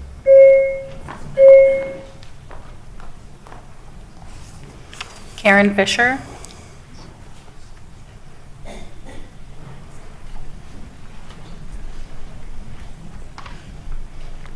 Good afternoon. My name is Karen Fisher, and I live at 12524 West Hope Drive, Orlando. My son is currently a middle schooler at St. James. We chose St. James because of the high academics, the central location, I work right around the corner, the neighborhood, which I dearly love, and the mission that it serves. My son has cerebral palsy. This condition restricts his mobility greatly. My son has been able to access the school and the campus through the use of either a walker or a wheelchair. At any given time at St. James, there are, I can count most weeks, 2 to 5 kids that have mobility restrictions, whether it's because of congenital conditions, sports injuries, surgeries. We have some vulnerable kids there. All parents send their kids to school each morning, wherever they go to school, entrusting not only their child's education, but also their child's safety to the school. My child has witnessed and had to participate in lockdowns on campus. Sadly, this is not unusual for any school these days. My child once asked me what should they do if there's a crisis situation on campus and he is changing classes. I nonchalantly said, "You run and hide." He looked at me and he said, "I can't. I'm a sitting duck." My kid is vulnerable and he realizes it. He is vulnerable to not being able to protect himself should anyone and everyone have free access to the center of campus where over 100 students are transitioning between buildings every hour. I am not naive enough to think that a lock gate or fence will provide 100% protection for someone that wishes to do harm. But what I do know is that a lock gate or fence will bide enough time for kids like my son to find shelter and feel safe. A lock gate will allow my son and his classmates to transition more securely than they can presently. A lock gate will provide kids like my son peace and security so they can focus on their education, their friends, and being a normal kid. I humbly ask that you deny the appeal and allow the compromise that was originally agreed to proceed. Thank you. Kelly D'Amato, then Lindsay Kilgore, David Martins, and Diane Martins. My name is Kelly D'Amato. I live at 2202 Red Mark Lane in Winter Garden. I have commuted for the last 8 years to St. James Cathedral School in downtown Orlando. I am here as a parent of 3 children at St. James Cathedral School and also as the assistant principal and the preschool director. It is critical to prioritize the safety of elementary school children at St. James Cathedral School, particularly in light of recent incidents, not just at our school but across the country. The fact that the campus is divided by sidewalk easements with buildings on either side creates multiple safety issues as people walk onto campus during school activities and are in close contact with children. Public access to children in a school setting is unacceptable. As a mom and administrator, I have seen specific instances of the public infringing on student safety. Each of these incidents can be avoided and could have been avoided, provided the school had a secure perimeter. Any one of these incidents had the potential to be tragic. A pedestrian approached children while they were having snack on the St. James property. The stranger questioned them about why they were outside and what they were eating. Children have been solicited for food and for money by those walking through the campus. We have also had people try to walk into the buildings with children as they change classes. These people should never have had access to school children. A man was riding an electric scooter through campus as a first grade class was exiting a gate onto the sidewalk to cross the campus. He did not yield or slow for the children, but rather cut through them and almost hit two of them at full speed. This happens almost weekly with motorized bikes, scooters, and traditional bicycles. These people should never have had access to school children. During dismissal, a man walked up to the middle school building with many students present and began pulling on the door to get inside. He stated he wanted to go in to get his medicine. OPD assisted with removing the man. He should not have had access to children on a school campus. With the number of registered sex offenders in the area, unregistered sex offenders, and the number of transient people living at Lake Eola, 1 block from the school, we cannot decipher who is harmless and who is not. But we know these people should not ever have access to children on a school campus. Again, while students were outside, all students, a man who appeared intoxicated jumped out of some hedges along the campus and entered the student area declaring that the sidewalk was public and he was from Puerto Rico and kills people that touch children. Children witnessed and heard this, while another male entered the campus on the opposite end and approached me directly, wanting to know what I said to his friend. OPD intervened as the men were confrontational and too close to children. These people should never have had access to school staff or children. Recently, a male entered the campus while students were present, dropped his pants, and proceeded to defecate. The campus was told to lock down per OPD for a stabbing incident on a Lynx bus. The problem at St. James is that we cannot go on a complete lockdown like typical schools because the campus cannot be secured. A bus stop is located directly in front of our school's playground fence, causing more foot traffic through the school area. Not all of these incidents get filed with police because they happen so routinely. We consistently find people on our campus and need the frequent help of OPD and resources. These instances are deliberate and escalating on our school campus. Thank you. Lindsay Kilgore. Mayor, Commissioners, good afternoon. My name is Lindsay Kilgore. I'm an Orlando resident in District 3 at 804 Seminole Avenue, where I've lived and worked for over 20 years. I'm speaking on behalf of the 43 third grade students ages 8 through 9 at St. James Cathedral. I'm a parent to one of these third grade students as well as to a 6th grade student, age 11. I stand before you today as a parent. While each of us may present according to gender, race, political affiliation, religious affiliation, none of this has any bearing when we talk about children. It's our desire to protect and care for the safety and well-being of these most vulnerable. It's innate. It's built within all of us. It doesn't matter who we are or how much money we make. It's an innate capacity within us. That is why I'm asking the council to deny the appeal. It is my desire to completely vacate the easement, but I am wanting to come to an agreement.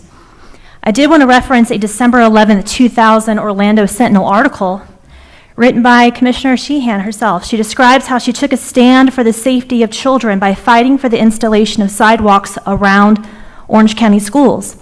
She held firm against this opposition, and she writes, and I quote, "Which of these children's safety does not matter? Would you feel differently if they were your children, nieces, nephews, or grandchildren? Caring for one another and the safety of our children should be an accepted principle in our civilized society, our neighborhoods, and Orlando as well," end quote. And I agree with her. Allowing these sidewalks and bicycle paths to remain open is a security concern. I am aware that vacating these easements and locking the gates do require a sacrifice. You have to walk an extra 100 steps. Use sidewalks that are available around the school, not through it. You may have to take a few minutes longer in your commute. But isn't this sacrifice worth it to prevent a child from the fear of being approached or accosted by a stranger? Because it's happened, as you've heard. Is it not worth it to prevent our teachers from having to get in harm's way to de-escalate a situation on campus to protect their students? Because again, it's happened. Is it not worth it to prevent our children from being exposed to drug needles, used condoms, and various other suspicious items when they walk and play? Is it not worth preventing what could happen? We've heard about what could happen, and oftentimes we ask, could it have been prevented? So I'll end with this. If you feel that keeping the pedestrian and bicycle easements open and unlocked poses no threat and children are safe, I challenge you, leave your house, car, and bicycle unlocked at all times. Don't wear your safety belt while you're driving. It's safe. You're asking us to abandon any measure of common sense prevention if you accept this appeal. And you're preventing us from protecting our children. Thank you. David Martins.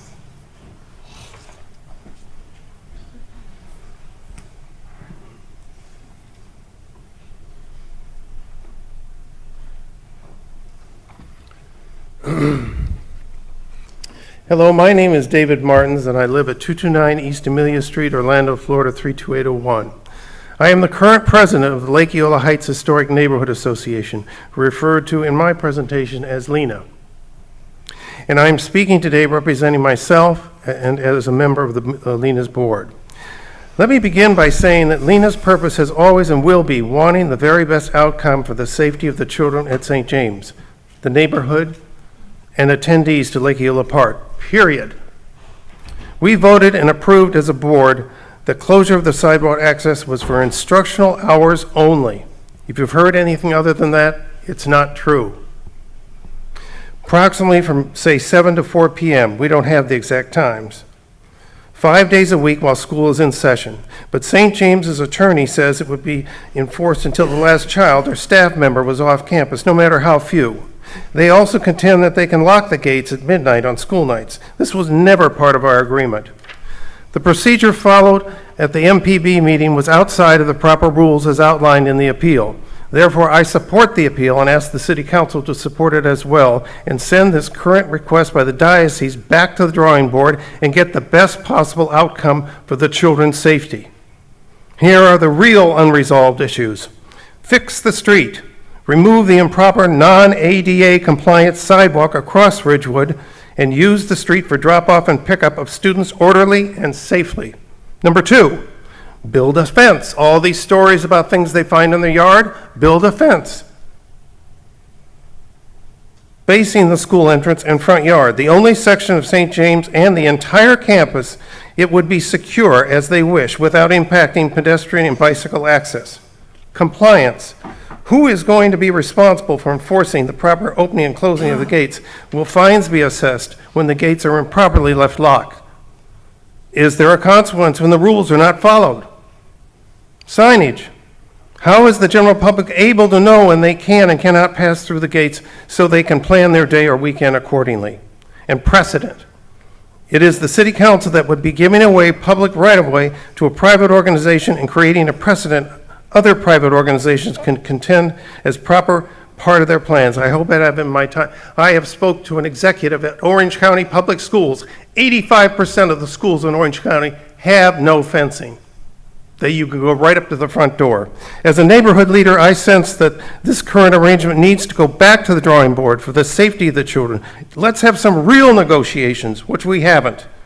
Commissioner Hill, I've helped with your district with Black Bottom Church. Commissioner Stewart, I've helped with your district for an historical marker. And Mayor Dyer, your administration made me the 2022 Neighborhood Champion of the Year, and you presented me with the award. Accept this appeal and let's work to do better for the safety of the children. Thank you.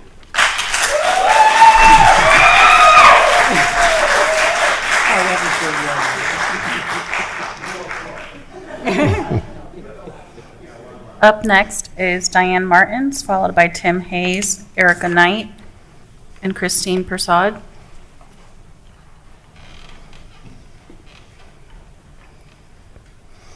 Okay, good afternoon. First of all, I'd like to apologize. I'm a horrible public speaker. So if everybody could just bear with me, I'm nervous as I could possibly be. My name is Diane Martins. I live at 229 East Amelia Street, Orlando, Florida 32801. I'm the treasurer of the Lake Eola Heights Historic Neighborhood Association, also known as LENA. And I speak today representing myself and as a member of the LENA board.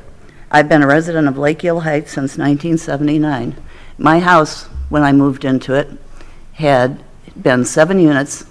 It had running water in every room but the kitchen, and that's the way downtown was at that time. Okay? But we have worked very hard to upgrade and get it to a historic district status. The LENA board voted and presented to the MPP that as we as a neighborhood would support closing the gates only during instructional hours, which would be sometime between 7 and 5 p.m. during the weekdays, and open the gates outside of those hours on weekends, holidays, and summertime. If they wanted to hold small meetings or have small groups, they can easily move to the venue across the street at the gym. That is completely fenced and secure. Why should the neighborhood and others have to suffer because they want to randomly stay after hours for various functions? And again, at this time, I will remind you that it's a block from Lake Eola. Everybody likes to go down to Lake Eola with their dogs and walk around and everything, and so would be a nice thing if this was still available because people love to walk through there. And I'd like to know who's going to enforce this opening and closing. At the MPB meeting, they wanted us to let them do it in good faith. Rules and regulations are the way the city of Orlando operates and not in good faith, okay? Last year, the diocese poured a cement walkway across the Ridgewood Avenue that had a questionable permitting process by the city. And although it was approved eventually, it is currently not ADA compliant. This sidewalk needs to be removed and open access to drop off and pick up the children in an organized fashion and not as it's done currently, because right now it's a nightmare when they come to pick up their kids after school. Once construction begins on Robinson Street, there's obviously reasons to use Ridgewood Avenue for staging of the cars. Previous attempts between the neighborhood and St. James to negotiate use of the street to ease the impact of the neighborhood and make it safer for the children have now been hijacked with a cement barrier with no apparent purpose. So my suggestion is remove it. Let's really do everything we can for the safety of the children, put up a fence in front of the school, and open Ridgewood. And thank you very much for listening to me. I appreciate it. I make my time? Yep. Thank you. I'm sorry, make an exception. I wouldn't want the husband to get applause and the wife not to get applause. So go ahead. Okay, now we're done with the applause. Tim Hayes.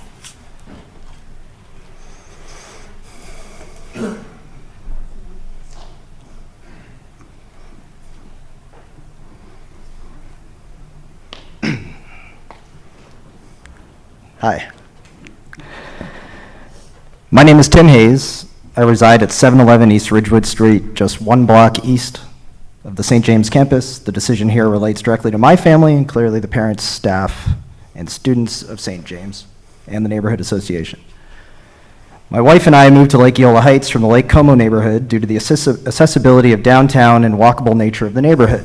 By the sounds of it, I decided to move into a war zone. We have 2 kids, a 5 and a 3-year-old, and we routinely walk through in the evening and the weekends of this beautiful property. My kids use this area to run, be free, learn to ride their bikes, and from time to time, I walk and ride to downtown businesses, sometimes during the school day. I was an example that was put up on the screen during one of the neighborhood meetings, but I understand during the school day we can close it. In fact, I've even taken advantage of the fairly regular appearance of food trucks on the abandoned roadway. I do have 2 questions. How is it safe for the kids to walk off campus when school is out? The statement was made that certain individuals should not have access to students, especially homeless and destitute citizens in need around Lake Eola. Guess what? They're outside the gates. Lots of condom wrappers, needles, and drug paraphernalia are in front of my house. Want to come by to help clean them up? Let me know when you want to organize that cleanup, because I can't close off the sidewalk in front of my house.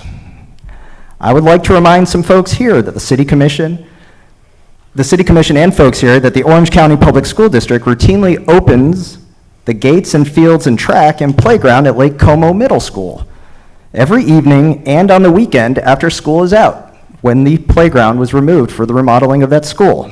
We are asking for the same thing, but this time from a private entity. Again, the ask is simple. Close the access during the school day and open it in the evenings and weekends. That's it. For times on the shoulder of these hours, the solution would be to provide security through the likes of an organization like the Orlando Police Department, who do a wonderful job on your campus every single day. Simple, common sense. Surely we can agree to something that keeps children safe while allowing neighborhood access outside of school hours. Thank you for your time. Erica Knight.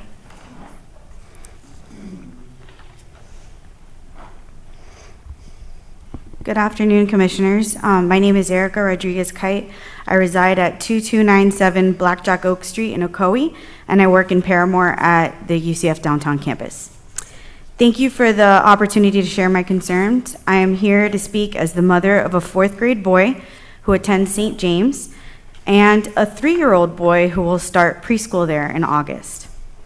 And I didn't want to have to include this detail, but my quote private school kid attends St. James on a state scholarship for kids with disabilities. And as a PhD who studies message framing, I reject the message frame that we are asking for special treatment of our quote private school kids. The safety of all kids is important. With all the school shootings and mass shootings across the nation in recent years, including right here in Orlando, I know you all know how scary it has become to just leave our homes and try to live a normal life, but life in 2023 is not normal. On the way to school, my 10-year-old son has told me about all the hiding spots he has found on campus in case a shooter comes to school, including outdoor locations like the playground and the cobbles.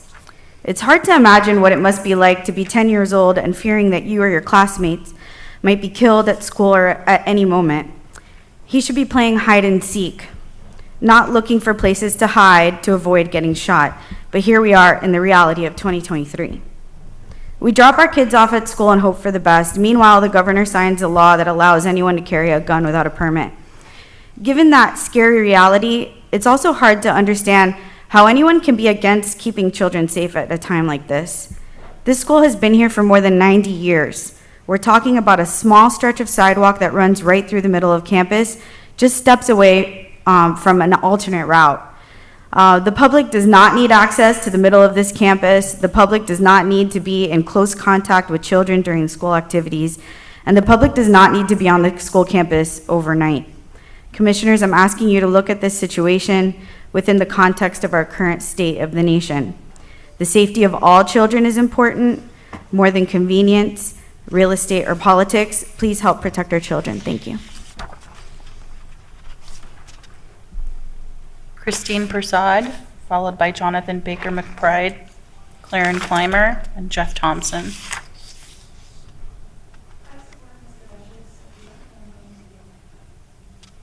Are you Christine Persad?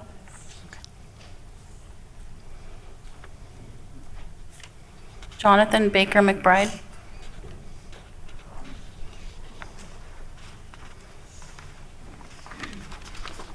Good afternoon, everybody. Tip that up here. My name's Jonathan Baker McBride. I reside in District 4. I live at 312 South Forest Avenue. I also own a business in the district at 1516 East Concord Street. I'd like to first thank you for listening to the comments today. I know there's strong opinions on this, and I appreciate everybody hanging in with us. My family and I own a home and a business inside the district. Our 2 kids attend St. James and have for the last 3 years. As a resident and business owner in the district, I understand how important walkability and neighborhood connectivity is. I walk and bike through the neighborhood multiple times a week. I regularly deal with incomplete sidewalks and places that I can't walk through, and I adapt to it. As a business owner, I also understand the challenges of securing my property in downtown. It's a constant struggle to keep people from trespassing on there, particularly after hours. But it's important because we've got patient safety to watch out for. And these are the challenges that come with living and working in downtown. And again, we adapt to them because we love living in downtown Orlando. I feel like we've heard a lot today that we live in a different time. And I think if we're being honest, our kids are going to school in a different time than any of us have gone to school in. And so the situation is different. And we can't be ignorant of the fact that there are dangers that exist that quite honestly were not considerations when we were all in school. And given that reality, we as a community have to take steps to secure our schools and protect our kids. It's not a duty that we want, but it is something that we have to do. I know there's no way to keep our kids safe in school at every hour of the day, but I know that when they're in school, I want to trust that they're safe. And creating a barrier to prevent strangers from entering the campus is a straightforward and common sense measure. It's nonsensical to allow people to wander through a school campus, and I wish that there was more that could be done. I'm not just speaking as I'm not speaking as a concerned parent or a neighbor, but I have some experience in this area. In past employment, I worked for Orlando Health for 11 years, including logistics chief for their ambulatory emergency preparedness team. I was there the night of Pulse. I was there the morning there was a shooting in the emergency room. I've seen the effects of violence, and it scares me. And I can professionally offer the opinion that controlling the perimeter is the first step that you take in security for any organization. If bad people don't have access, the damage they can inflict is immediately minimized. St. James is doing the right thing here. I know there's frustration at the perception that the school is taking away something from the neighborhood, and this may seem unfair. And I hope as a parent, the added safety of my children is incentive enough to tolerate the minor inconveniences of this. And I hope that the city representatives will err toward the side of caution and side with the school on this matter. Karen Clymer.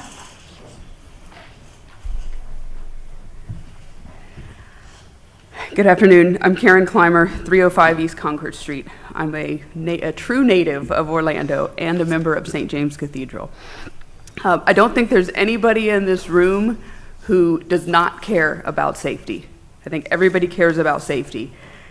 But St. James is the safest school in one of the safest neighborhoods. In 5 years, they've had 58 calls for service outside of their regular police officer on campus.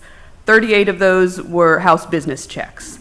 So that leaves 20 calls, and 7 of them resulted in cases. One was a suspicious person, a vehicle burglary, an accident, 2 suspicious incidences, a trespasser, and non-emergency assistance. So if the teachers, parents, and kids are finding drug paraphernalia and they're not doing anything about it, I would offer the services of our award-winning Neighborhood Watch program. In our neighborhood, if we see something, we say something. And safety is an issue, but children's safety is important, but, and they're, citing national statistics and everything, but what about the 19-year-old that was killed at 5 o'clock this morning on Lee Road, a pedestrian? So pedestrian safety is equally important. And to leave a private organization who's unaccountable to the public in charge of when the public has access to an easement, I think it's just irresponsible. I would suggest a time frame. I don't know the exact time, but let's just say, 7 a.m. to 4 p.m. And that might not work in all cases, but the model across the country, in every city in America, red lights that are near schools, there are signs that say no turn on red, 7 a.m. to 9 p.m., and then 2 p.m. to 4 p.m. or whatever. Now, that doesn't mean that's the only time children are present, but that's the reasonable compromise, that that's what is safest for the kids and still allows traffic to flow. So that's what I would suggest, is specific time frames. I don't know, maybe 7 a.m. to 4 p.m., where the school is, the easement is open, and if they want to have a Girl Scout meeting after that, they can do that, but just know that when they're scheduling the meeting, consider that.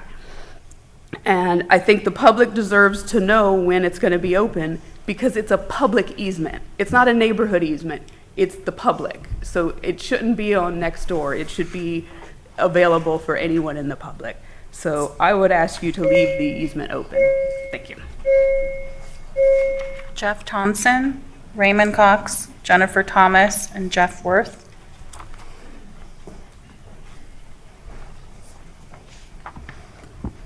Good afternoon. My name is Jeff Thompson.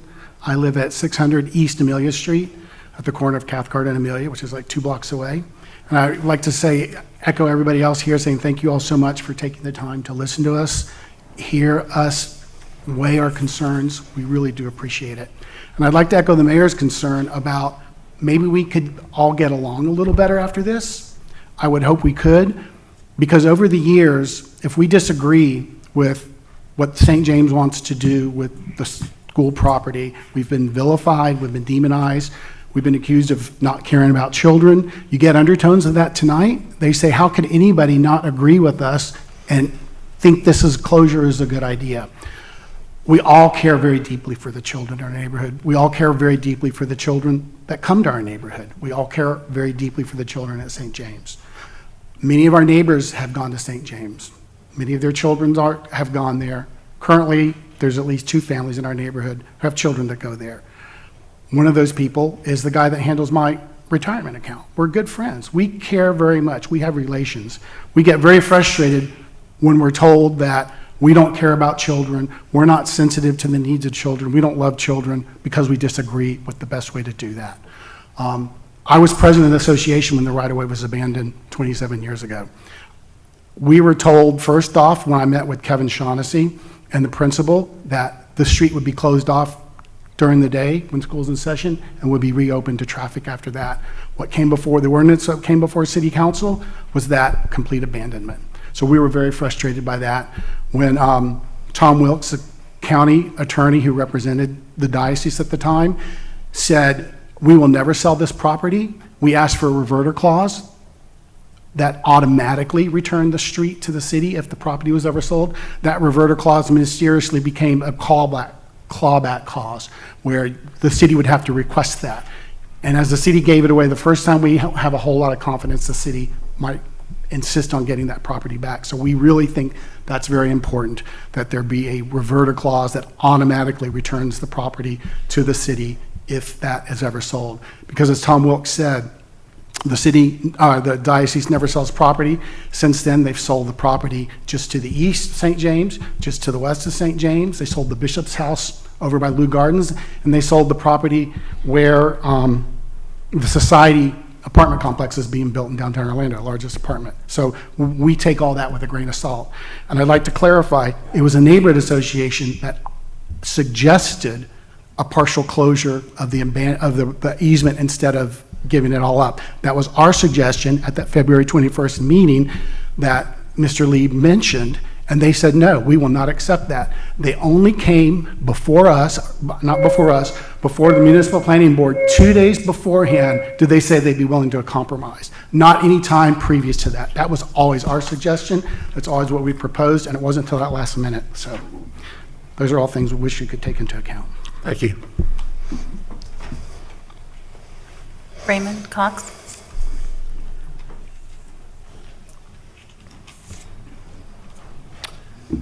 Good afternoon. My name's Raymond Cox. I live at 600 East Amelia Street, and I'm the secretary of the Neighborhood Association. Mayor and council, thank you for hearing all of us today. I'd like to point out that when the principal first came to the school years back, I introduced myself as the secretary, exchanged information saying, I'm a good contact person. You're more than welcome to send anything through me if there's an event at the school that you want us to push to the neighborhood, if there's anything you want us to participate. So that avenue has been there since she's been there. I've heard from Lee twice. So that sort of leaves me a little, surprised when we talk about avenues of communication, because we all have to agree communication is the fundamental cornerstone of any successful dialogue. It does sound like we live in a horrible neighborhood, and I might have to start thinking someplace else to live. But when I moved there in '93, it was considered one of the worst neighborhoods in the cities in the neighborhood.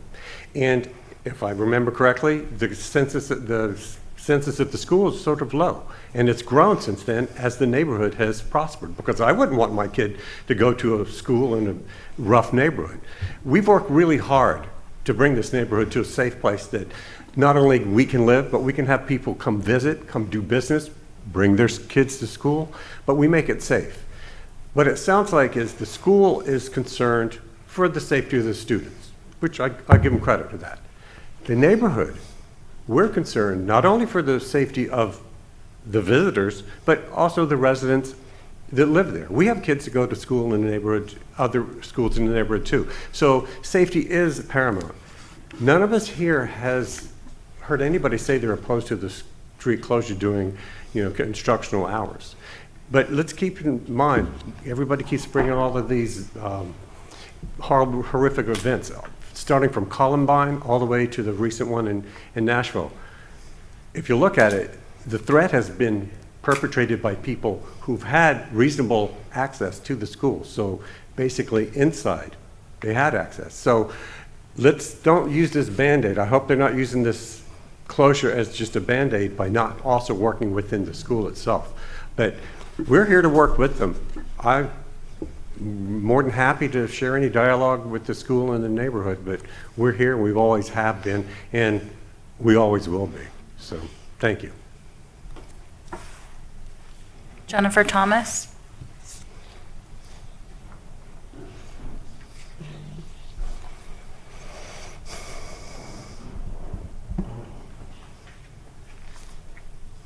Jeff Worth.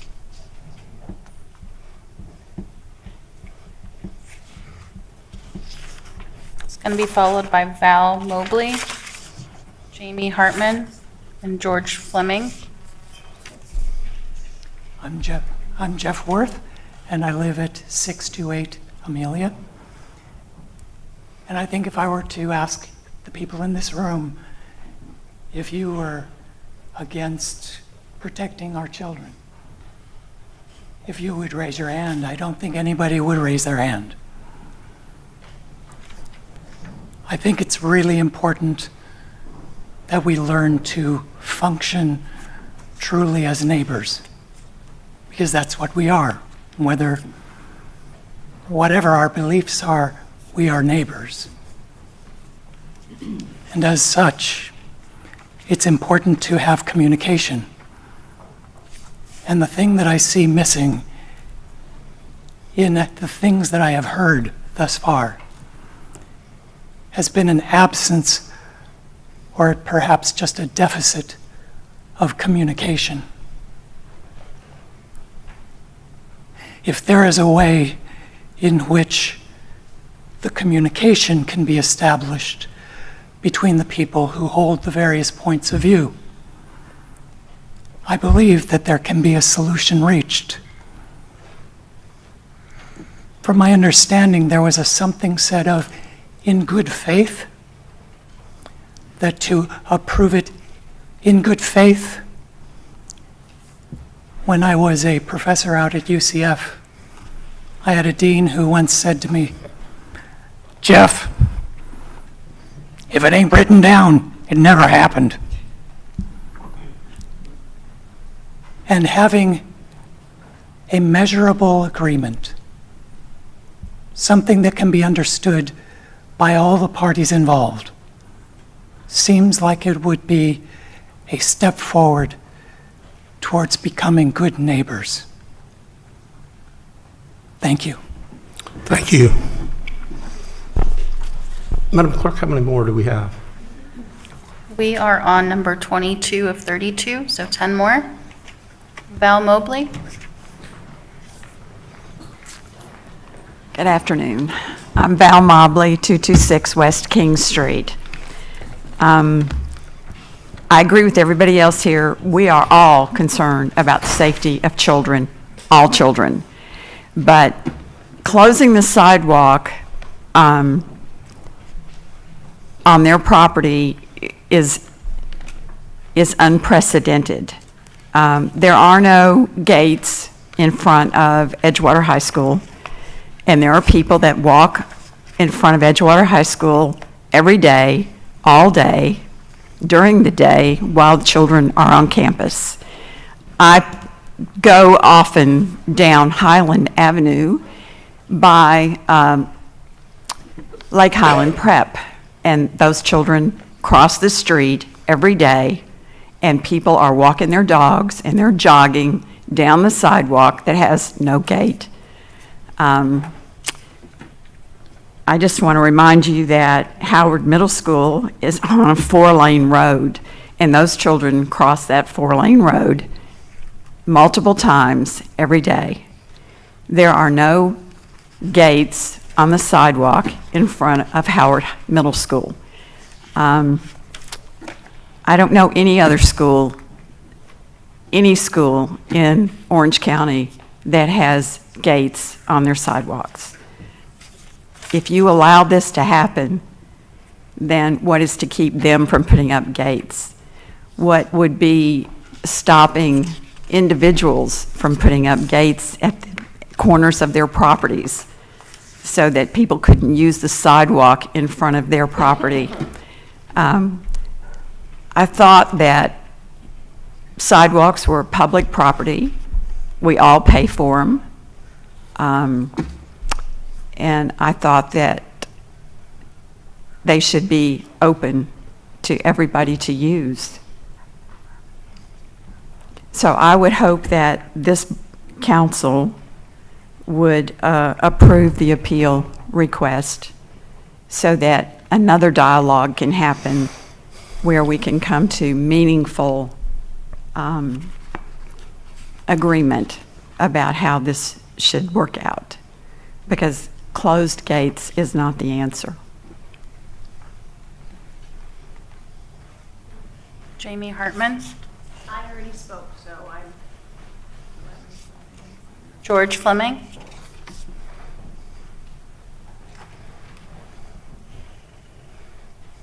Hi. I'll keep this as brief as I can. My name's George Fleming. I'm at 1729 Rapard Road, District 3.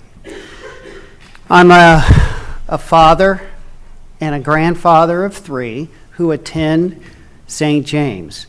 But I'm also an advocate for the several hundred other children that also attend St. James.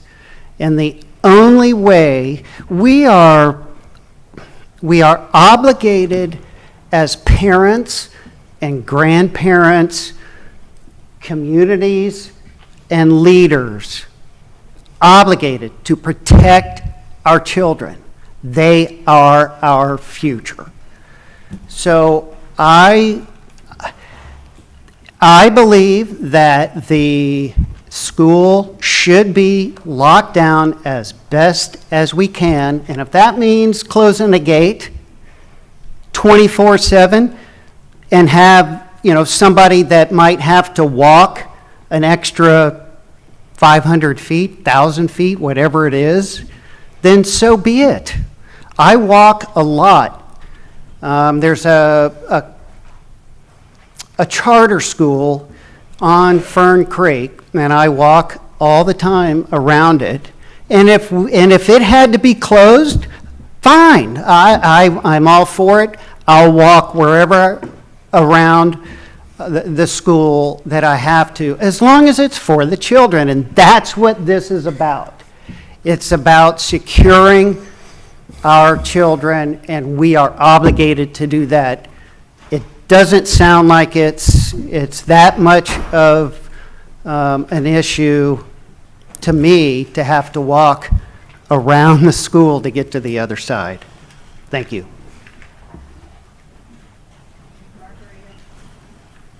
Margarita Montero, Jeanette Lemon, Tracy Jacobs.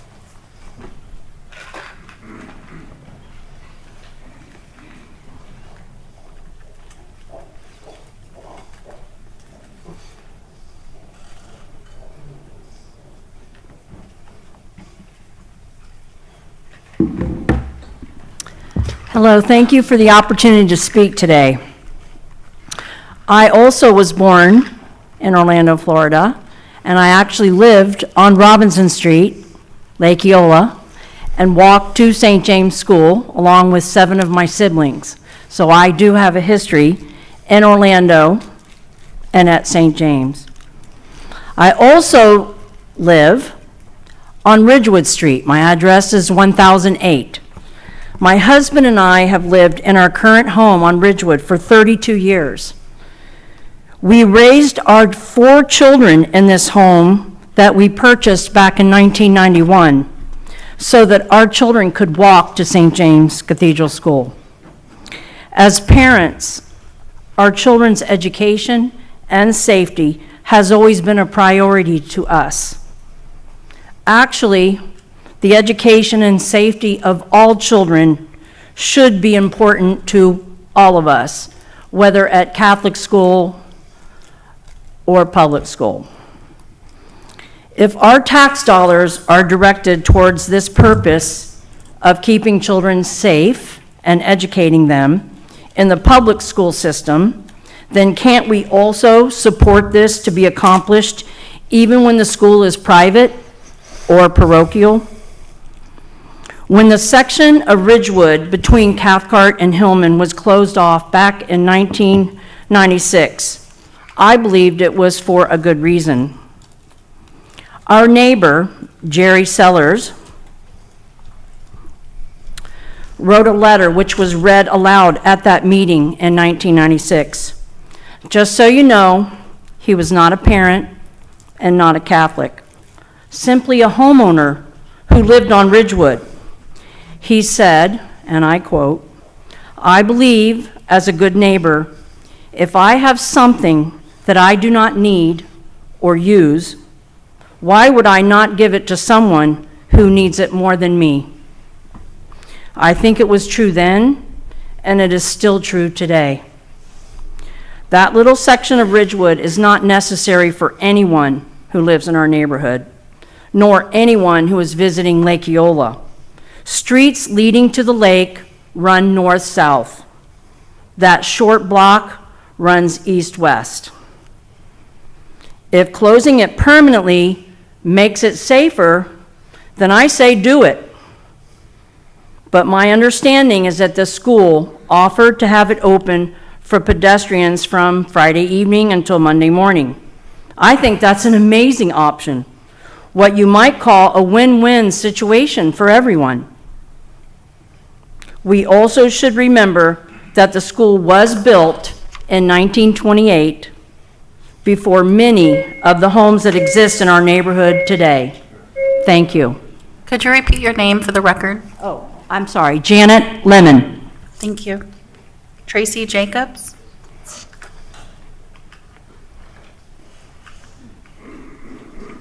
Followed by Albert Yonfa, Clay Hines, and Heather Surrency. Good afternoon. Thank you all for your time. I am Tracy Jacobs. I currently reside at 309 East Amelia Street. Speaking for myself, I would ask that you accept the appeal of Mr. Bescher. Thank you. Albert Yonfa?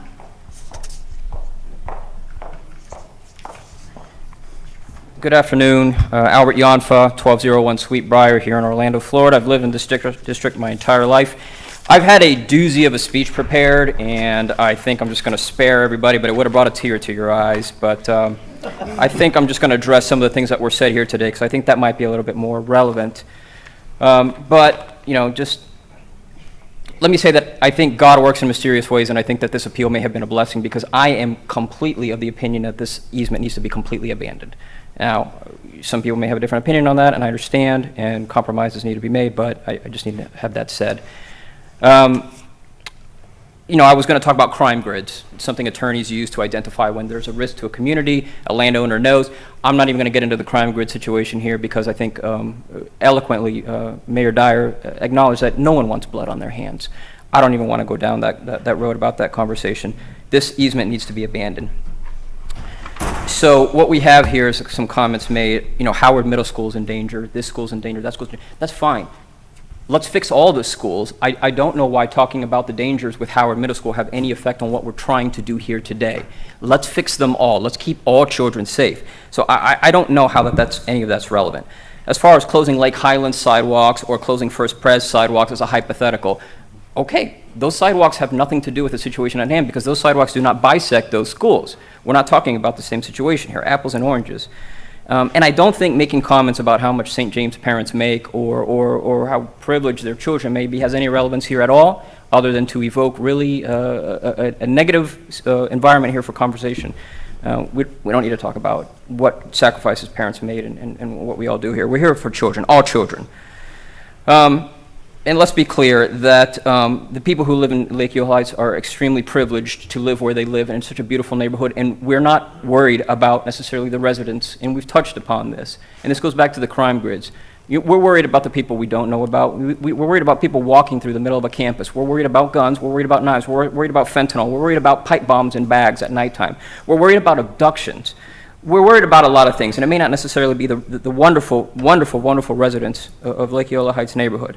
And I don't mean that facetiously. I mean, let's be clear about what we're talking about here.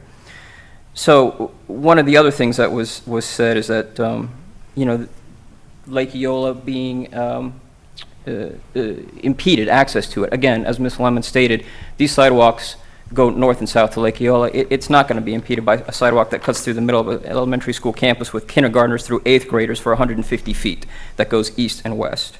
That's just not going to happen. So because that there's condoms and needles in another neighbor's house a few blocks away, again, so let's keep them out of the neighbor's yard. Let's keep them out of the school too.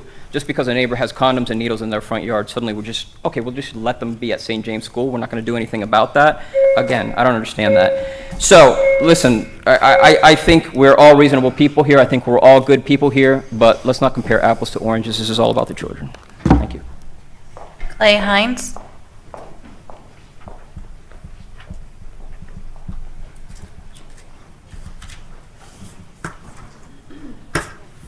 Hello, Clay Hines, 209 East Amelia. I do live in the neighborhood. Real quick comments, something that's maybe not been shared, is I do want to articulate the extreme chaos that the school has created in the neighborhood with regards to pickup and drop-off. For an organization that is this passionate about the safety of children, if you could see the close encounters that are taken every single day, and then compare that to the number of kids that are injured in our country due to auto and incidents within neighborhoods, then we would have this same vigor to open up the street, which is part of the proposal that we've given you. Open the street, lock the doors, let everybody know when it's going to be open and closed, and we're all good, and we can all go home. Heather Surrency, followed by Brad Levine and Debbie Smith. Heather is not in attendance. Thank you. Brad Levine.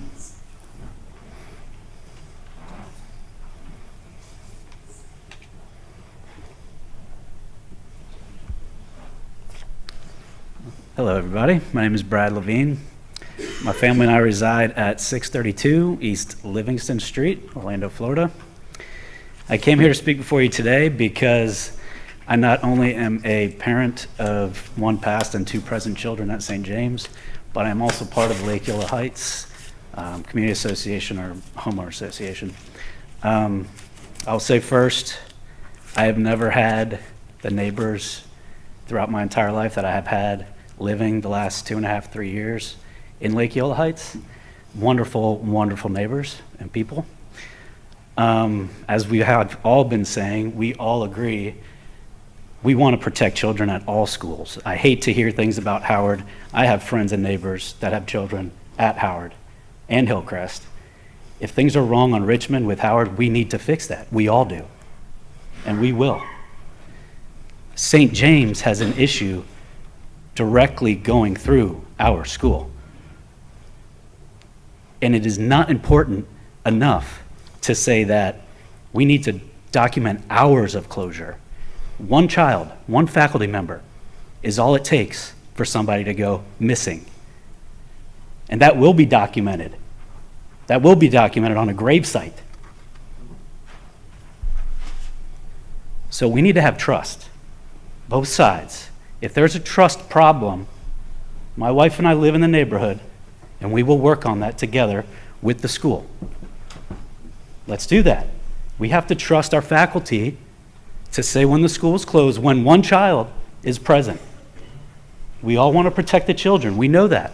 So let's do that. Trust the school who cares deeply for all children, and let's let this happen. Let's close these gates when anybody is on that campus.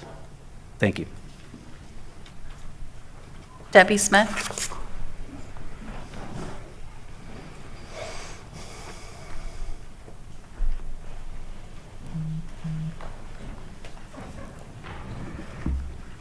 Good afternoon, Debbie Smith, 830 Palm Drive, Colonial Town North.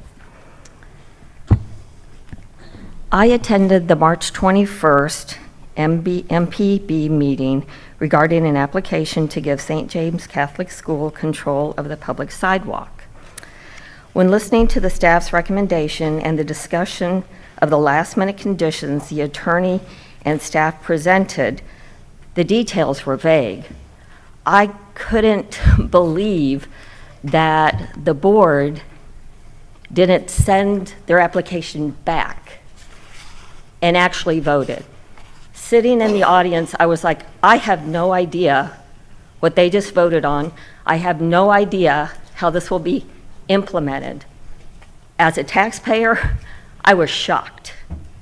Shocked.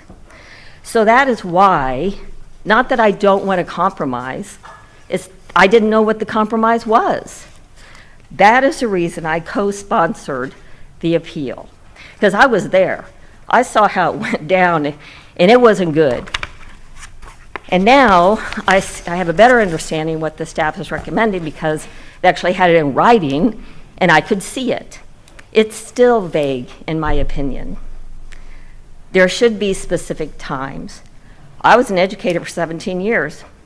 I taught at public school, I taught at private school, I taught at a charter school, and I understand the safety of children. I understand the due diligence of walking the playground before you let children out there, so you pick up the needles, the condoms, and the pieces of handguns, which I did at Ivy Lane every day when I taught pre-K through third. So as a teacher, and if you care about children, you don't let them fan out at dismissal. You walk them to the door, the car pulls up, you open the door and say, hi, yeah, they had a great day, or they need a little extra TLC, and you make sure that child gets in the car. So the fact that they're fanning out in the neighborhood concerns me a great deal. That's not good. So I co-sponsored this because I have common sense too. There should be specific times. For instance, pedestrian restricted school, 8:15 to 2:15 could be a sign. I think that's somewhere in Winter Park at another Catholic school. There's no problem putting up a sign. I went to their website and looked at their April calendar. There are 2 events on Saturdays and Sundays. So are they going to close it then too? So I support the appeal. That's all I have, Mayor. Okay, then we have a couple minutes of rebuttal from, let's see, we'll go in the same order. So Mr. Betcher, you have 3 minutes, and Mr. Lee has 2 minutes. I don't have any additional comments. I think, you've heard plenty. So I'll reserve my comment. Okay, can you come to the podium now and let me ask you one question?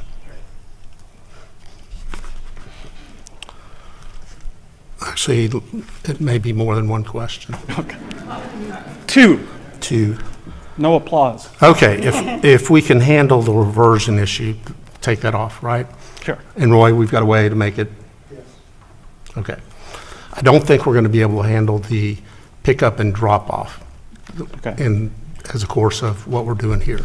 So that leaves time that the gates would be closed.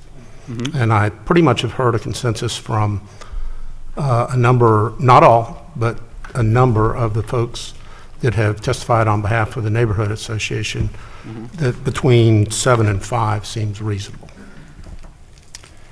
Actually, in the appeal, I listed specific times. So the Neighborhood Association has already offered times. What times are those? Do you have the appeal? Can you pull it up? Mayor, I have I have a copy of the ordinance here. It's from 7:30 a.m. until 3:45 p.m. Say that again, Roy, I missed it. 7:30 a.m. until 3:45 PM is what the proposed revisions to the Okay. MTV And if there's recommendation. somebody that you want to defer to in the organization to answer these questions, I'm okay with that, but I have a couple more. Do you feel like the neighbors use the sidewalks between 12 a.m. and 7:30 a.m. on any reasonable basis? I do. Midnight to in the morning? I do. To go. So the question is a reasonable time to close it so before school activities occur so that the grounds people, and I'm going to have to ask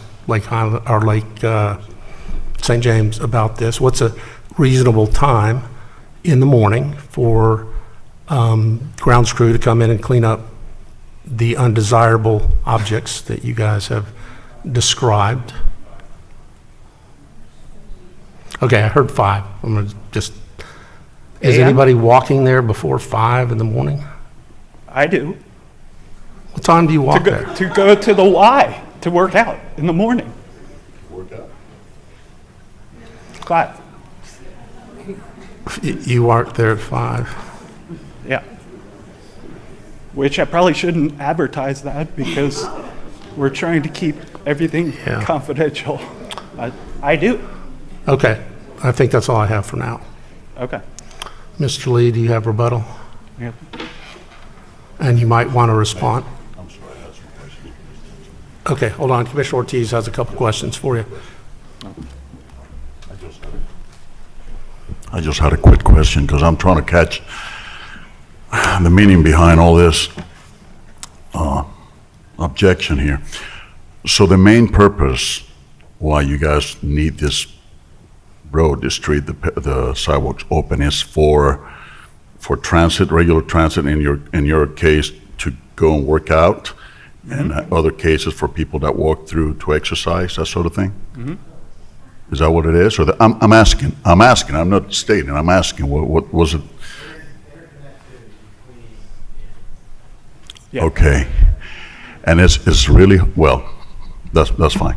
That's fine, thank you. I appreciate it. All right, Mr. Lee, rebuttal, and could you address the... All right, Commissioner Hill. Thank you, Mayor. I had a question of the HOA president. Oh, that's the... He's the appellant. Oh, the appellant, okay. Yes. Is that 345 a hard number? I think it was the best information we had.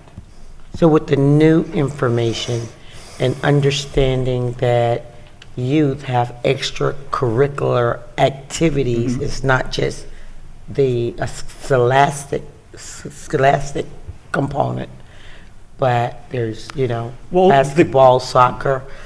6 o'clock isn't feasible.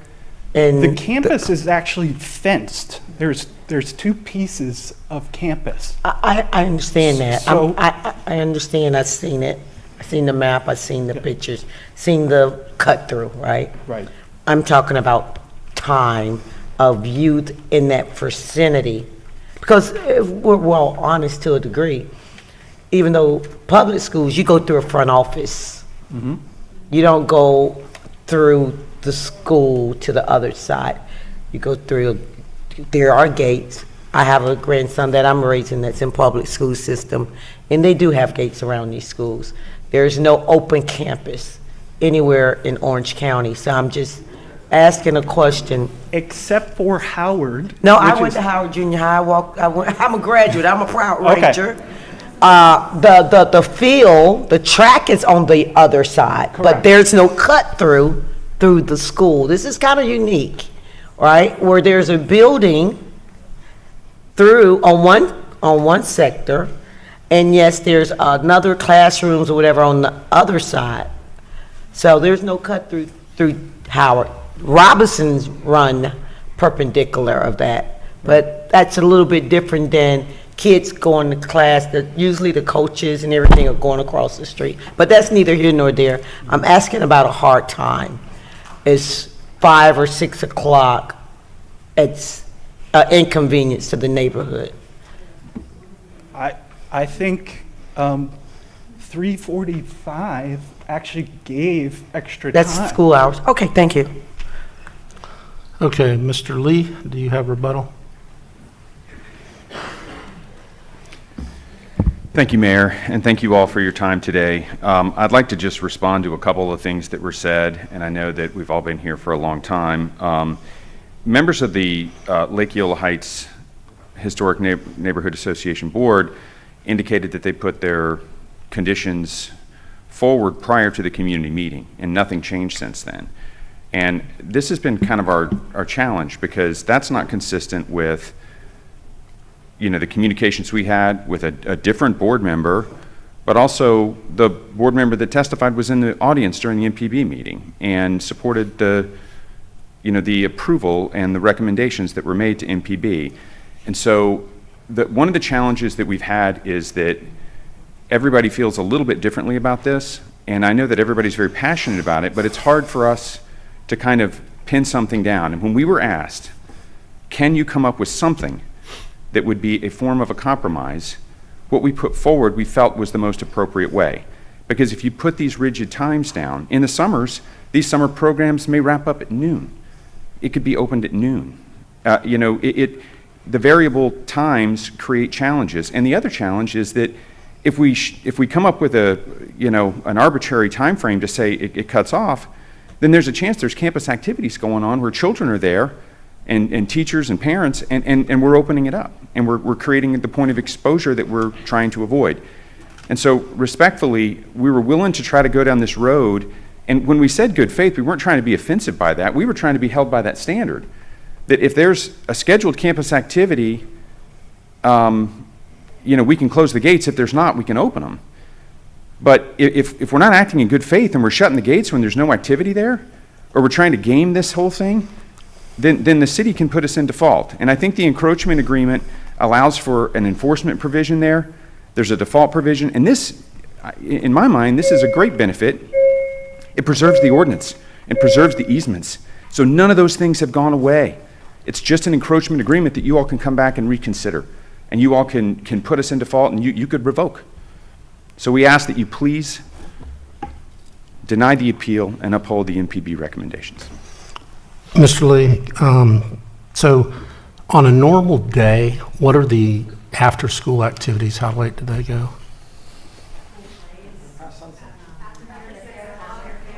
Hold on, whoever's at the podium. And you can let the what is your title, headmaster? I'll do my best. Yes, there's Jamie. I'm happy to. So we open our campus for children to come on the campus as early as 7 a.m. And our after-school program ends daily at 6 p.m. But we do have sports events that sometimes go until 9.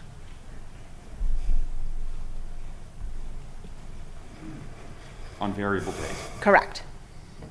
And in the summers, those hours are... Correct. We also run summer camp. Our hours for summer camp are generally 7:30 in the morning, and summer camp ends at 5 p.m.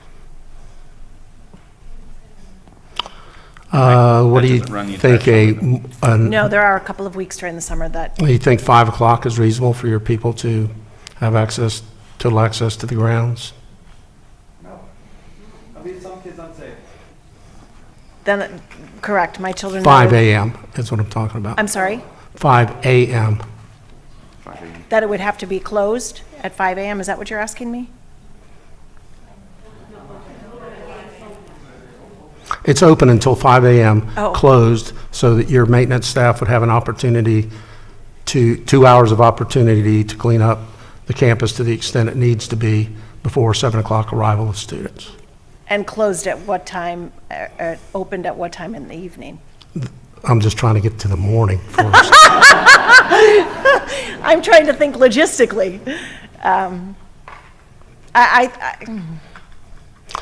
Here, the issue is that you guys have been at each other's throat for years and years and years, and there's not a level of trust. So when you say good faith, they don't trust that you're going to exercise good faith. So give me some suggestions on how you meet together and establish that good faith, or how do we set some parameters that no later than 6 p.m. or whatever. And that doesn't preclude you from closing it earlier if you guys or done at 3 o'clock or whatever? I'll be honest with you, I don't really want to take responsibility for what happened before the 4 years that I've been at St. James, and I feel that Just like we don't want to take responsibility for what the city council did back in the 90s. But we're here now. And I'm going to make you guys have a group hug when we're done, how this gets resolved, okay? I do believe that further communication between the neighborhood association and us, that we could come to agreements. But I feel as if I'd have to have, calendars in front of me and dates and times and all of that in front of me before I'd be able to give a definitive answer. So, Mr. Lee, what's your suggestion? And Mayor, I have a presentation as well that I've been very patient waiting as well, so. Okay, well, we'll go back to that. Let's hear Commissioner Sheehan's PowerPoint presentation. Thank you, Mayor. And, I know it's Bill, thank you for this. And if y'all will just bear with Bill and I, because this is the first time that Bill and I have ever done this, but I know it's unprecedented for a city commissioner to give a PowerPoint. But my frustration has led me to, I think we need to have some historical background of how we got here. And frankly, I haven't really received a whole lot of help from staff on either. And my input has been pretty much ignored. So that's why I think it's really important for me to give this PowerPoint and talk about this. Slide 1, to get a perspective, we need to go back to 1995 and the St. James School Master Plan. This is from the Downtown Development Board minutes from December of 1995. St. James wanted to close Hillman and Ridgewood streets in the neighborhood. The Lake Eola Heights Historic Neighborhood Association appealed the decision to close Ridgewood and Hillman Street. Both parties agreed, now this is an agreement that they had, to close Ridgewood Street during the day and to keep Hillman open day and night and to widen Cathcart Street. Okay, and now that's the first slide, and we're going to go to slide 2. These are the Municipal Planning Board minutes from January of 1996. The closing of Hillman and Ridgewood are back on the agenda after it was agreed to. Okay, and then slide 3. These are comments from Dina Wild, the Urban Design and Preservation. Hillman Avenue is a link. If abandoned, it would become a parking lot, and the grid pattern would be broken up. Alternatives should be considered. Recommended in lieu of abandoning Ridgewood, installing roundabouts. City Transportation Engineer Harry Campbell recommended denial of the abandonments. Okay, and we're going to go to slide 4. Even though staff was opposed, the Municipal Planning Board approved the abandonment subject to and providing a reverter clause, the necessary utility easements, and leaving the roads open to pedestrian bicycle traffic. The road was supposed to be open to bicycle and pedestrian traffic. Okay, now we're going to go to slide 5. The Lake Eola Heights Historic Neighborhood Association appealed the MPB decision on the February 26, 1996 Orlando City Council meeting. After much discussion, and I disclose I was present and opposed to the street closure because, as one of the St. James folks said, I had a friend that was killed in elementary school. He was hit by a car. That will never leave me as long as I live, and I feel that sidewalks are important. So I was there and I was opposing the street closure along with the neighborhood. And unfortunately, Commissioner Hellinger made a motion with respect to Ridgewood only, so that's when that Ridgewood closure passed. Hillman was removed by a separate vote on the motion, and the ordinance followed right afterward, making the neighborhood feel like it was a done deal. So I think that's where some of this distrust comes from. Okay? Now slide 6. The March 11th, 1996 minutes of the Orlando City Council, second reading of the abandonment of Ridgewood Street. Tom Wilkes, the attorney for St. James, presented a restriction executed by Norbert Dorsey, Bishop of the Diocese of Orlando, to ensure that the abandoned right-of-way would revert back as a public right-of-way if the diocese changed the land use or sold the property. So that's where this reverter clause comes in. It's actually there, all right? Slide 7. The ordinance passed by City Council on March 11, 1996. The ordinance keeps any easements of record, utility easements, which are retained by the city. We go to slide 8. The bicycle easement and the pedestrian easement shall be maintained at all times by the adjacent property owner. Any physical improvements within the abandoned right-of-way shall be subjected to review and approval by Transportation Engineering Bureau and the appearance officer. All right, then we go to slide 9. The actual deed restriction saying the city has the right to retake possession of the property if the adjacent property is sold. That's why it's so frustrating when staff keeps telling me, oh, it's a done deal, we have no rights. It's right here, and if they would just bother to look at the restrictions and the documents, it's right here, okay? So fast forward to February of 2021. I met with representatives from the school and Mr. Lee to discuss concerns over child safety due to mass shootings. There was a request to move all pedestrian access. I suggested a compromise to alleviate traffic in the neighborhood during pickup and drop-off and for the safety of the children who are running out in the neighborhood and getting picked up all over the neighborhood, which if it's a matter of safety, why wouldn't we want the kids to be safe? To alleviate, I've listened to you all now, please, okay? I've been very patient and I've listened, and so has everyone else, all right? And I took my time to present this as well, okay? I did a lot of research on this, and I'm trying to let people understand why there's this history, all right?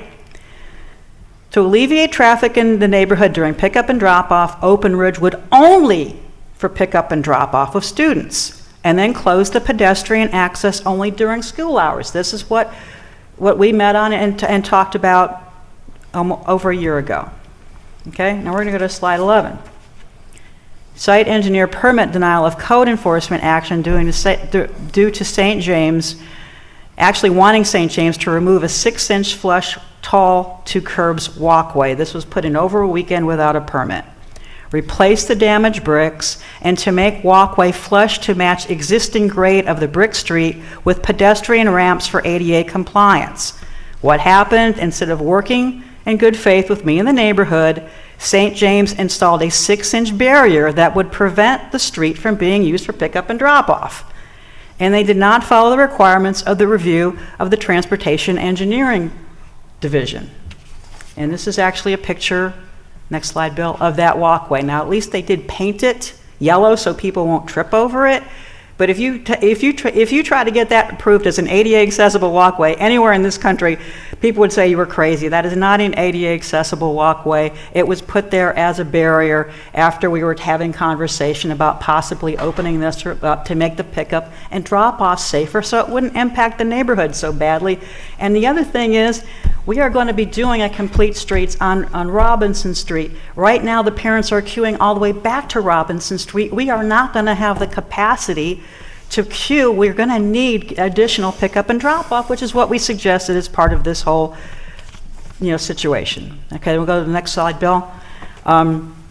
This is the Municipal Planning Board minutes allowing the pedestrian access closure on Wedgwood Street, which has been appealed again by the neighborhood.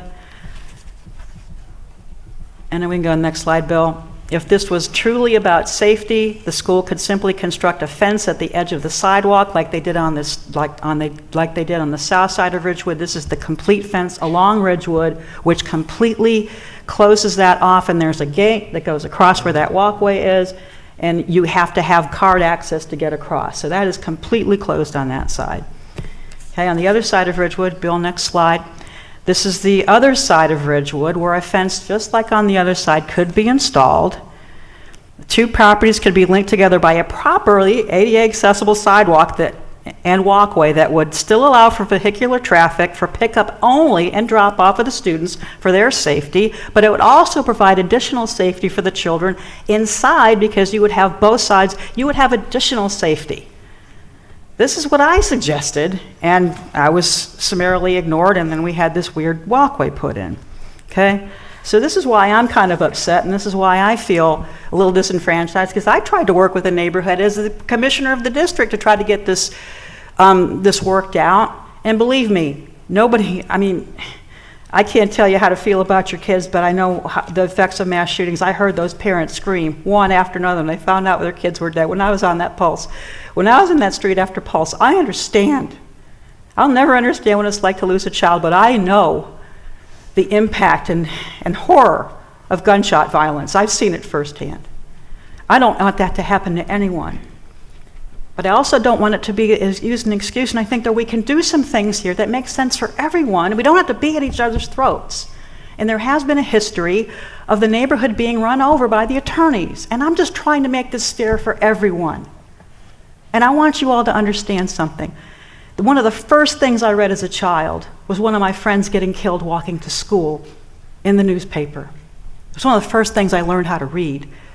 So I think there's another safety aspect that we're ignoring here about the pedestrian safety of the neighbors and also the safety of the children as they leave the school. That's why I thought we should address this all at once. I'm not trying to be mean to St. James parents. I'm not trying to be mean to St. James School. I'm not trying to just, try to come up with a compromise that works for everyone. So I think that, we had a community meeting, and I really feel that the staff completely ignored the neighborhood, and I'm very disappointed in them because I usually have a very good working relationship with the city staff. So I'm hoping that we can work together to try to come up with some reasonable compromises. I don't think we're going to get to it today. Maybe we can have some time to talk about it, but this ordinance is again following this ordinance right after we have this hearing assumes that we're not going to listen to any of the concerns of the appeal, and that we're just going to move forward. And I think again that disenfranchises the neighborhood, and that's why they feel they haven't been treated fairly. I'm here to fight for the underdog, whoever that is. That's just kind of what I've done my whole life, and I think we should treat each other fairly and with decency. And I think we're close. I don't think we're there yet. But I don't want to see this ignored in terms of the safety, in terms of the pickup and drop off, which creates a huge problem in the neighborhood. And I think there are some other things we could look at here.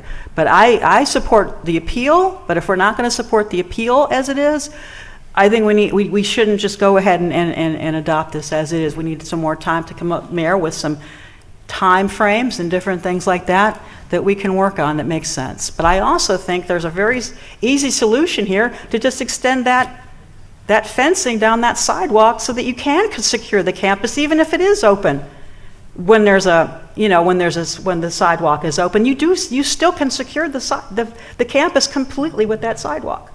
With that fence along the sidewalk on the inside like they did on the other side. I'm sorry, Bill, I'm making you stand there, so poor thing. But thank you so much. I appreciate you, Bill. That's the end of my presentation. And I would like to uphold the appeal. I know it's probably not going to happen, but I think we need to understand that while there is a lot of acrimony that's happened between the neighborhood and the school, that it's happened because folks have been treated unfairly, and there's not a lot of trust. And the only way that you can, I agree with one fellow that said the only way to have that kind of trust is through communication. I've tried to foster that, but then things have happened that I haven't been happy with. I think we need to start working in good faith. If we start all working in good faith, maybe we could get this resolved. And that's all I have, Mayor. I would make a motion to uphold the appeal, but I doubt that's going to go. Okay, Commissioner Sheehan's made a motion to uphold the appeal. Is there a second? Dies for lack of a second. Okay, you guys mind if I make a motion? Please do, sir. Okay. I'm going to move that we deny the appeal. And Elizabeth, can you put up the 6 conditions that are currently recommended?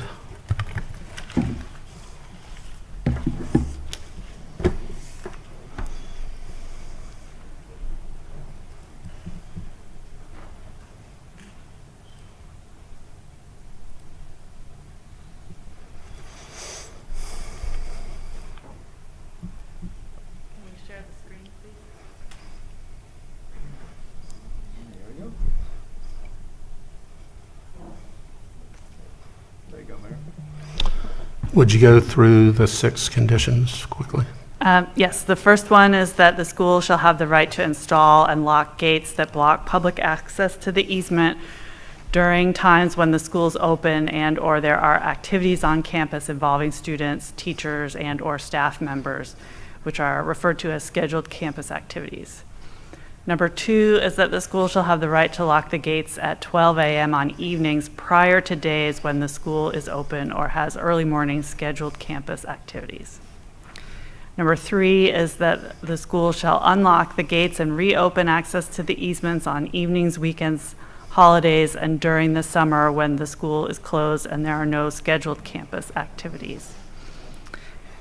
Number 4 is the north-south pedestrian access must be maintained along the west side of Cathcart Avenue, as well as the east side of Hillman Avenue to accommodate pedestrians traveling north and south through the former intersection with Ridgewood Street, which has been changed to Avenue in the agreement, to Ridgewood Street.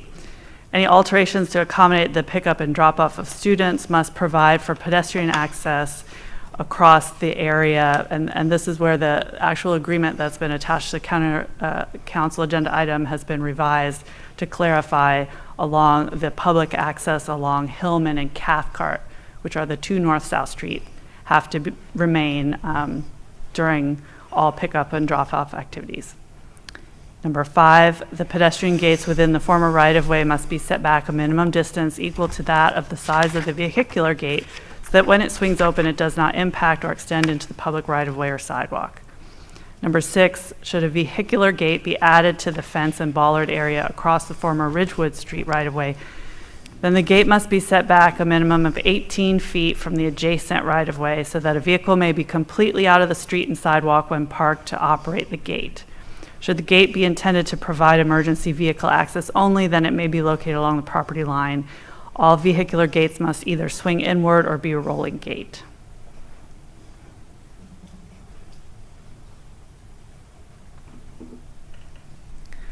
Those are the 6 conditions there. Okay, can you go back to the one prior to this?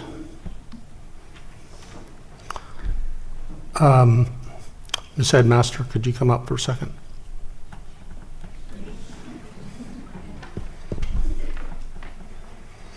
Okay, we're going to have to come up with some set dates or set times, and I think 5 a.m. is reasonable. Is 6 p.m., no later than 6 p.m. reasonable? To close the gates? To open the gates? To open the gates. If there's no events in the evening, why wouldn't it? If there were not scheduled events. Well, we're trying to get to a place where you're not happy and they're not happy, but you're a little bit happy and they're a little bit happy. So then 6 o'clock sounds good, and I'm going to add another provision. So here's what my motion is going to be. I'm going to move that we deny the appeal, we accept the MPB minutes and approval of the attached agreement modified in paragraph number 2 to have the right to lock the gates at 5 a.m. rather than 12 a.m. on evenings prior to the days when the school is open. And St. James shall unlock the gates and reopen access to the evenings on evenings no later than 6 p.m.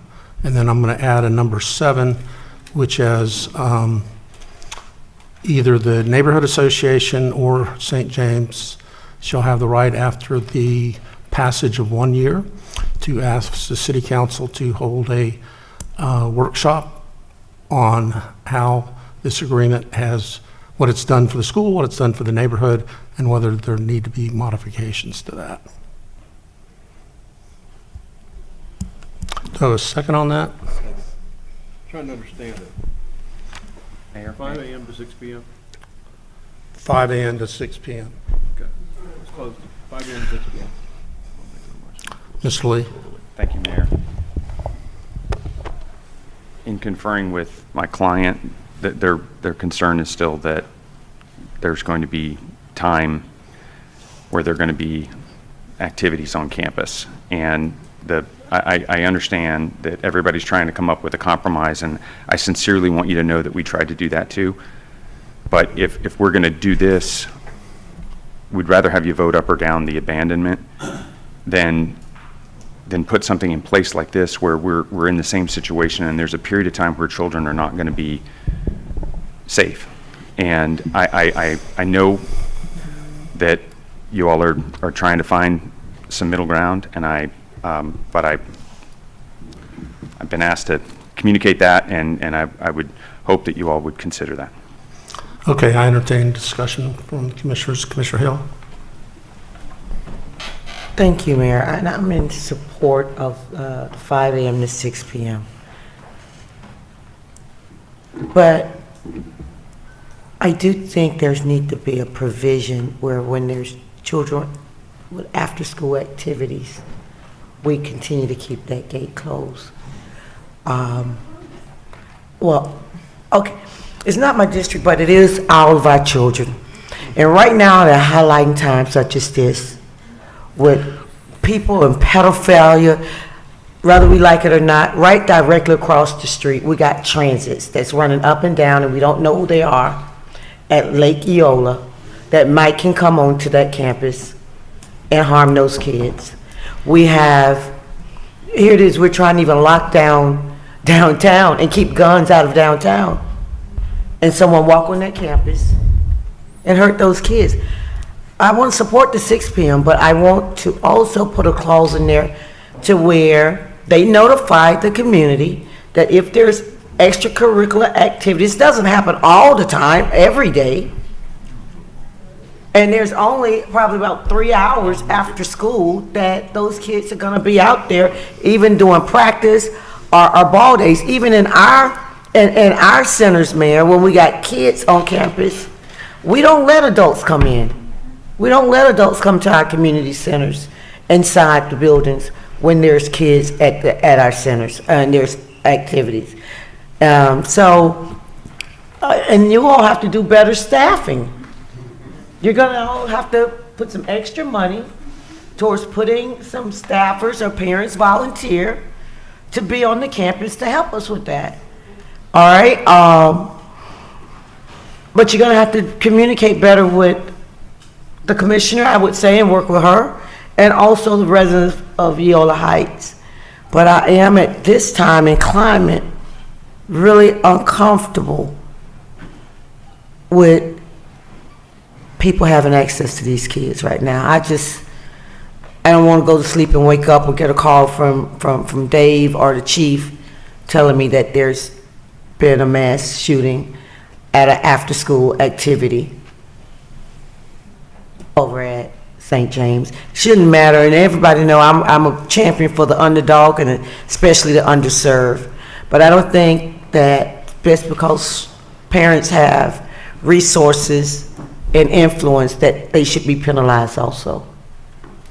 They want the same things that I want for my kids that don't have resources. And it's really about these youth. I think it's really, and y'all forgive me, I think it's real petty that we're fighting here about a sidewalk. You know, people over in the Paramore area fighting for a meal to eat. They're fighting for a quality education. But here it is, we're fighting today about a walkthrough. If we're all about exercise, what's 400 more steps? I'm not saying that. I'm not saying that for applause. But taking 400 more steps versus burying a child, a mother that has buried a child, I just don't think that is the proper argument when our city got much more homicides. Our city has much more issues, and we can record me. You record them, but they record it anyway. You can pull it back, the tape back. That's just where I'm at, Mayor. I do want to support the 6 o'clock, but Okay. Let's hear from other commissioners. If I was a judge, I would already impose something, but I'm not. I'm one member of 7, so everybody gets to weigh in. Commissioner Gray, Commissioner Ortiz, and Commissioner Gray. I'll be quick. Look, I support your motion, but I think I'm with Commissioner Hill on the time at night. The morning, I think, is reasonable. Night, it just seems to me a lot of schools have after-hours activities. Things that jump to mind when my kids went to school, you had Halloween parties at night, you had drama, and with more and more both parents working, a lot more school activities happen after hours just so you can get more parental participation. So I think the morning seems reasonable to me, but I think we got to be careful with the nighttime. We've got to push that later, I think, to me. at least 8 or 9 to me, but that's my 2 cents, but I do support your motion, Mayor. Okay, Commissioner Ortiz. Thank you, Mayor. I'm a little surprised because I know most of you have lived through all kinds of issues around our nation, and you have seen all kinds of things going on. These are our kids, and you already know our nation is changing drastically. We cannot take a chance. My motion would be for us to close permanently. No access whatsoever. Because Ma'am, we've already had public I'm not participation. done. I was a police officer for 14 years here, okay, working your streets, my streets around here, and I saw plenty. And I don't know how many of you have picked up a hurt child from the streets. I have. I'm not gonna put my neck on this one, see a catastrophe happening, and then coming back and say, we could have avoided that. You guys think that this doesn't happen? It only takes a few seconds for something like this to happen. Please think about this. Take it home, think about it. Because this is it's a no-brainer. It's a no-brainer. These are our kids. There's disabled kids there, for the love of God. There's disabled kids in this school that wouldn't have the chance. Let's think about that, for the love of God. Okay, this isn't All a right. back and forth. I'm not, this is exactly, there's not Couple an hours argument. of, Mayor, I know that you made a motion. My motion is for us to close permanently. okay, Commissioner Burns.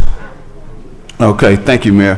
One thing I wanted to ask was, would there be any considerations for the summer hours? Because I'm making an assumption that we don't have as many activities in the evening past 6 o'clock or 7 in the summer. So that was one thing that I would want us to consider. Do we have some summer hours where we would be able to close at an earlier time because less activities?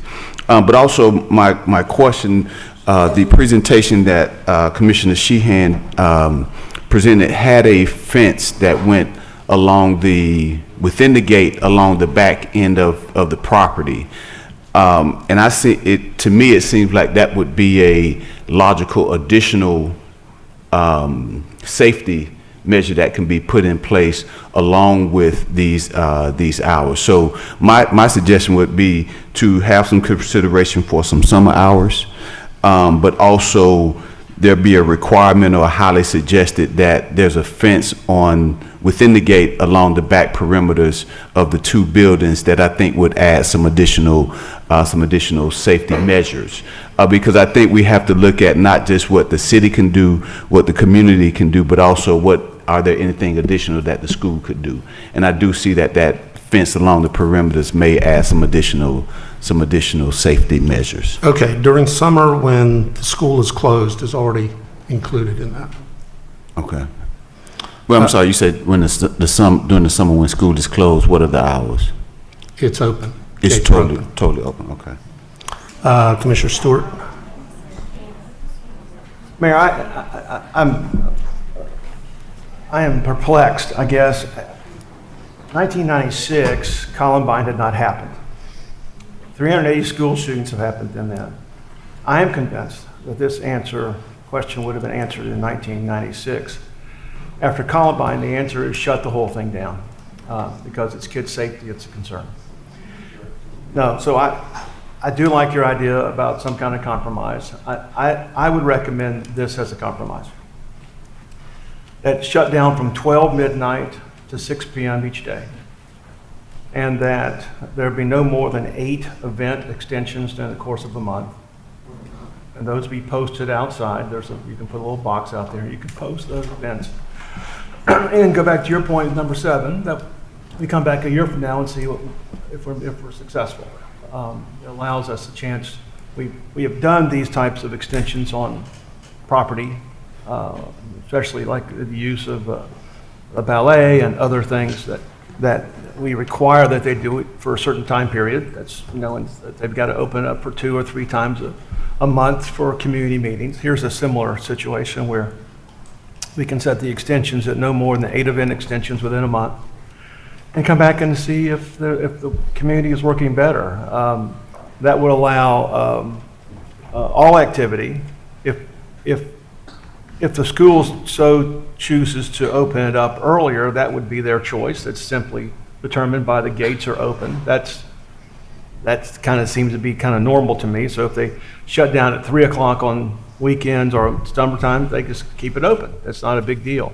But the community would know that it's going to be open at 6, assuming there's not an event that's occurring. This allows essentially for a Friday night or Saturday night event or a Thursday night, and during the course of the month, two events per week, essentially, as an extension.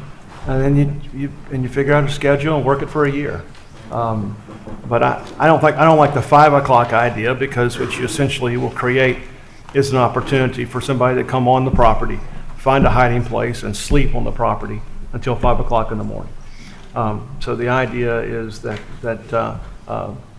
bars close at midnight, are supposed to be in most areas. Let's not let guys roam around there after midnight. So that's what I would recommend in terms of a compromise. But I think you're on the right track of bringing them back a year from now and saying, how did we do? Okay, St. James, somebody get up and give me reasonable, how many activities you have after 6 o'clock in a week or a month or a year? From September through May. What we're trying to get at, they don't trust you, right? Say that again, I'm sorry. They don't trust you to have the subjective decision-making on when you're going to close the gate.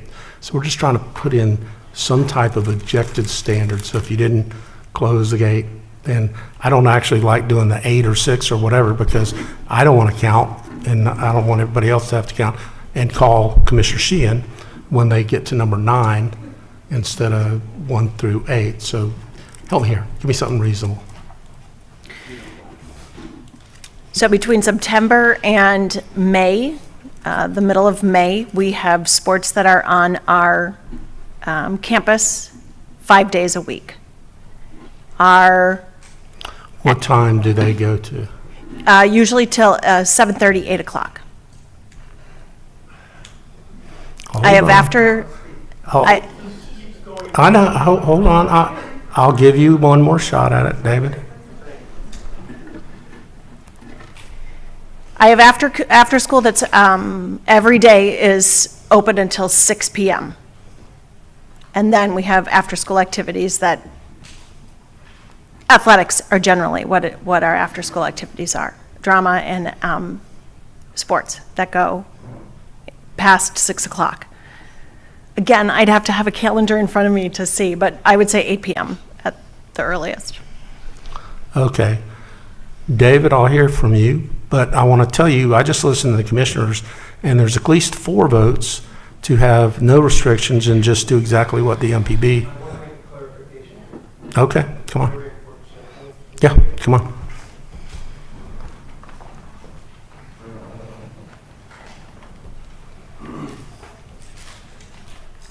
Do I need to state my name again? Nope. Okay. The board negotiated when we thought we were facing total abandonment, and we agreed that during instructional hours, now when I'm saying instructional hours, I'm talking about the bulk of the student body is in the school. How many children are in the school? Student body. Hold on, you got to ask me questions. Approximately. I'll make it up. 300 students. I'm going to make it up. I don't know. So when they are there, we want, for their safety, for the gates to be locked. We know we haven't negotiated yet for the use of the street, and that is very important. They would be locked. When those children are off the school campus, completely safe, however that looks, then they have a completely secure gymnasium for all their sports, for all of their Girl Scout troops, for all of everything else, and they can simply use that facility that currently exists with a fence that's totally locked. So what we're asking is, as a compromise, there are times when people know when they can walk on that campus or use the bicycle, as they have done for longer than 26 years, by law, by city law for 26 years, and we agree as a neighborhood to make it totally safe, lock it all up till whatever it is, 4:30, she said 3 something, I don't know the time. Let's come up with the time, 6 o'clock, that would be fine, as far as the neighborhood's concerned. I haven't talked to the board members, but I think that would be reasonable.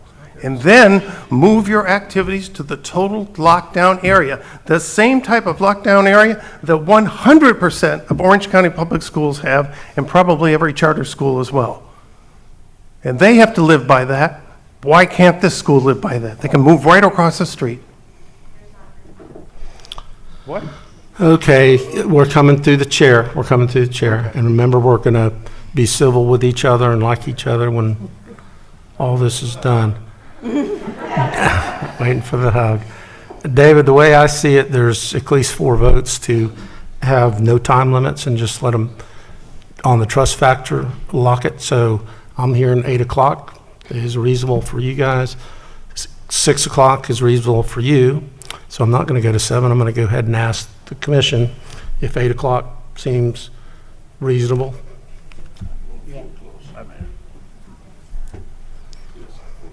Yes. Let's add the 7th condition.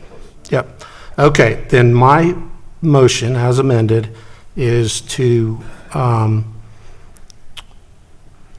amend the conditions number 2, 12 a.m., number 3, evenings till 8 o'clock, and then Roy to add a 7th condition that either the neighborhood associate, when the expiration of 1 year from the date this is done, either the neighborhood association or the school can petition for us to come back and have a public hearing and have a discussion about whether this has worked or not worked and needs to be amended.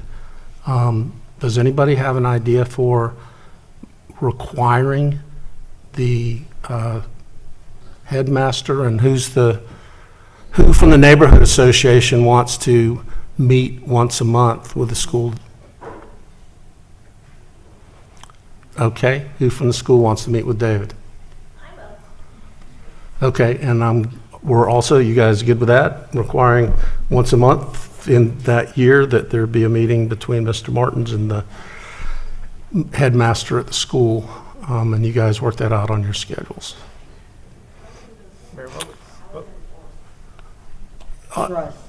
We'll see if we can get some trust in that. And I'll give it, everybody take down my cell number, 407-342-0902. And if you guys don't meet in a month, whoever couldn't meet, call me and report on the other, and I'll call the other and make sure that you guys meet. You got my cell number, but if you're not programmed into my phone, you're going to have to leave a message, as it turns out. What would happen if we decide that we would set a date certain of July 1 of 2024, gives it the entire full school, as opposed to 1 year from the agreement? That's fine. Let's do July 1. July 1, that gives the entire school year. Yeah, what's the end of your school year? May 31st this year, or May 26th. What's the end of your school year? This year, June 2nd. June 2nd. So July 1 is good. That gives you a month to, okay, make it July 1. Do you have that, Roy? Yeah, July 1, we all get back together. If asked for If by asked either for. All right. side. And are we adding the automatic reverter requirement back in? Okay. And then are we doing the eight events a month, or no? Just 5 to 8 during the 5 to week and then weekend? All right. No, actually, we went back to midnight to 8. All right, midnight to 8. Okay, is there a second? Second. Motion is second. Discussion. Thankfully, hearing none. All in favor of the motion indicate so by saying aye. Aye. Those opposed? Okay, it passes 5-2. Actually, would everybody from St. James get up and shake the hand of one member of the neighborhood association that is not a parent at St. James? Hey, we're not adjourned yet today. Do we have general appearance? We none? I know, I got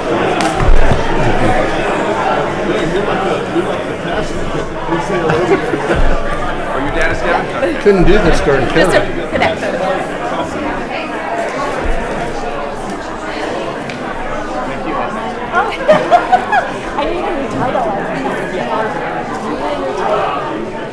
Look at that, kumbaya. you think they stand? Probably not.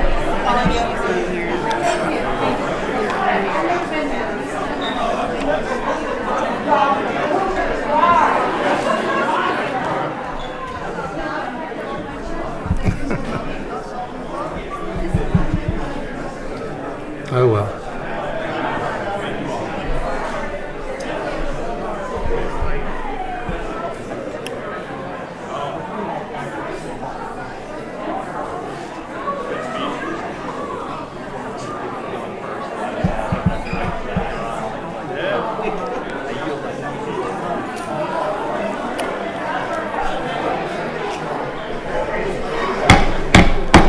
As happy as this is, we've still got to do general appearances. So if you guys could take the party into the rotunda.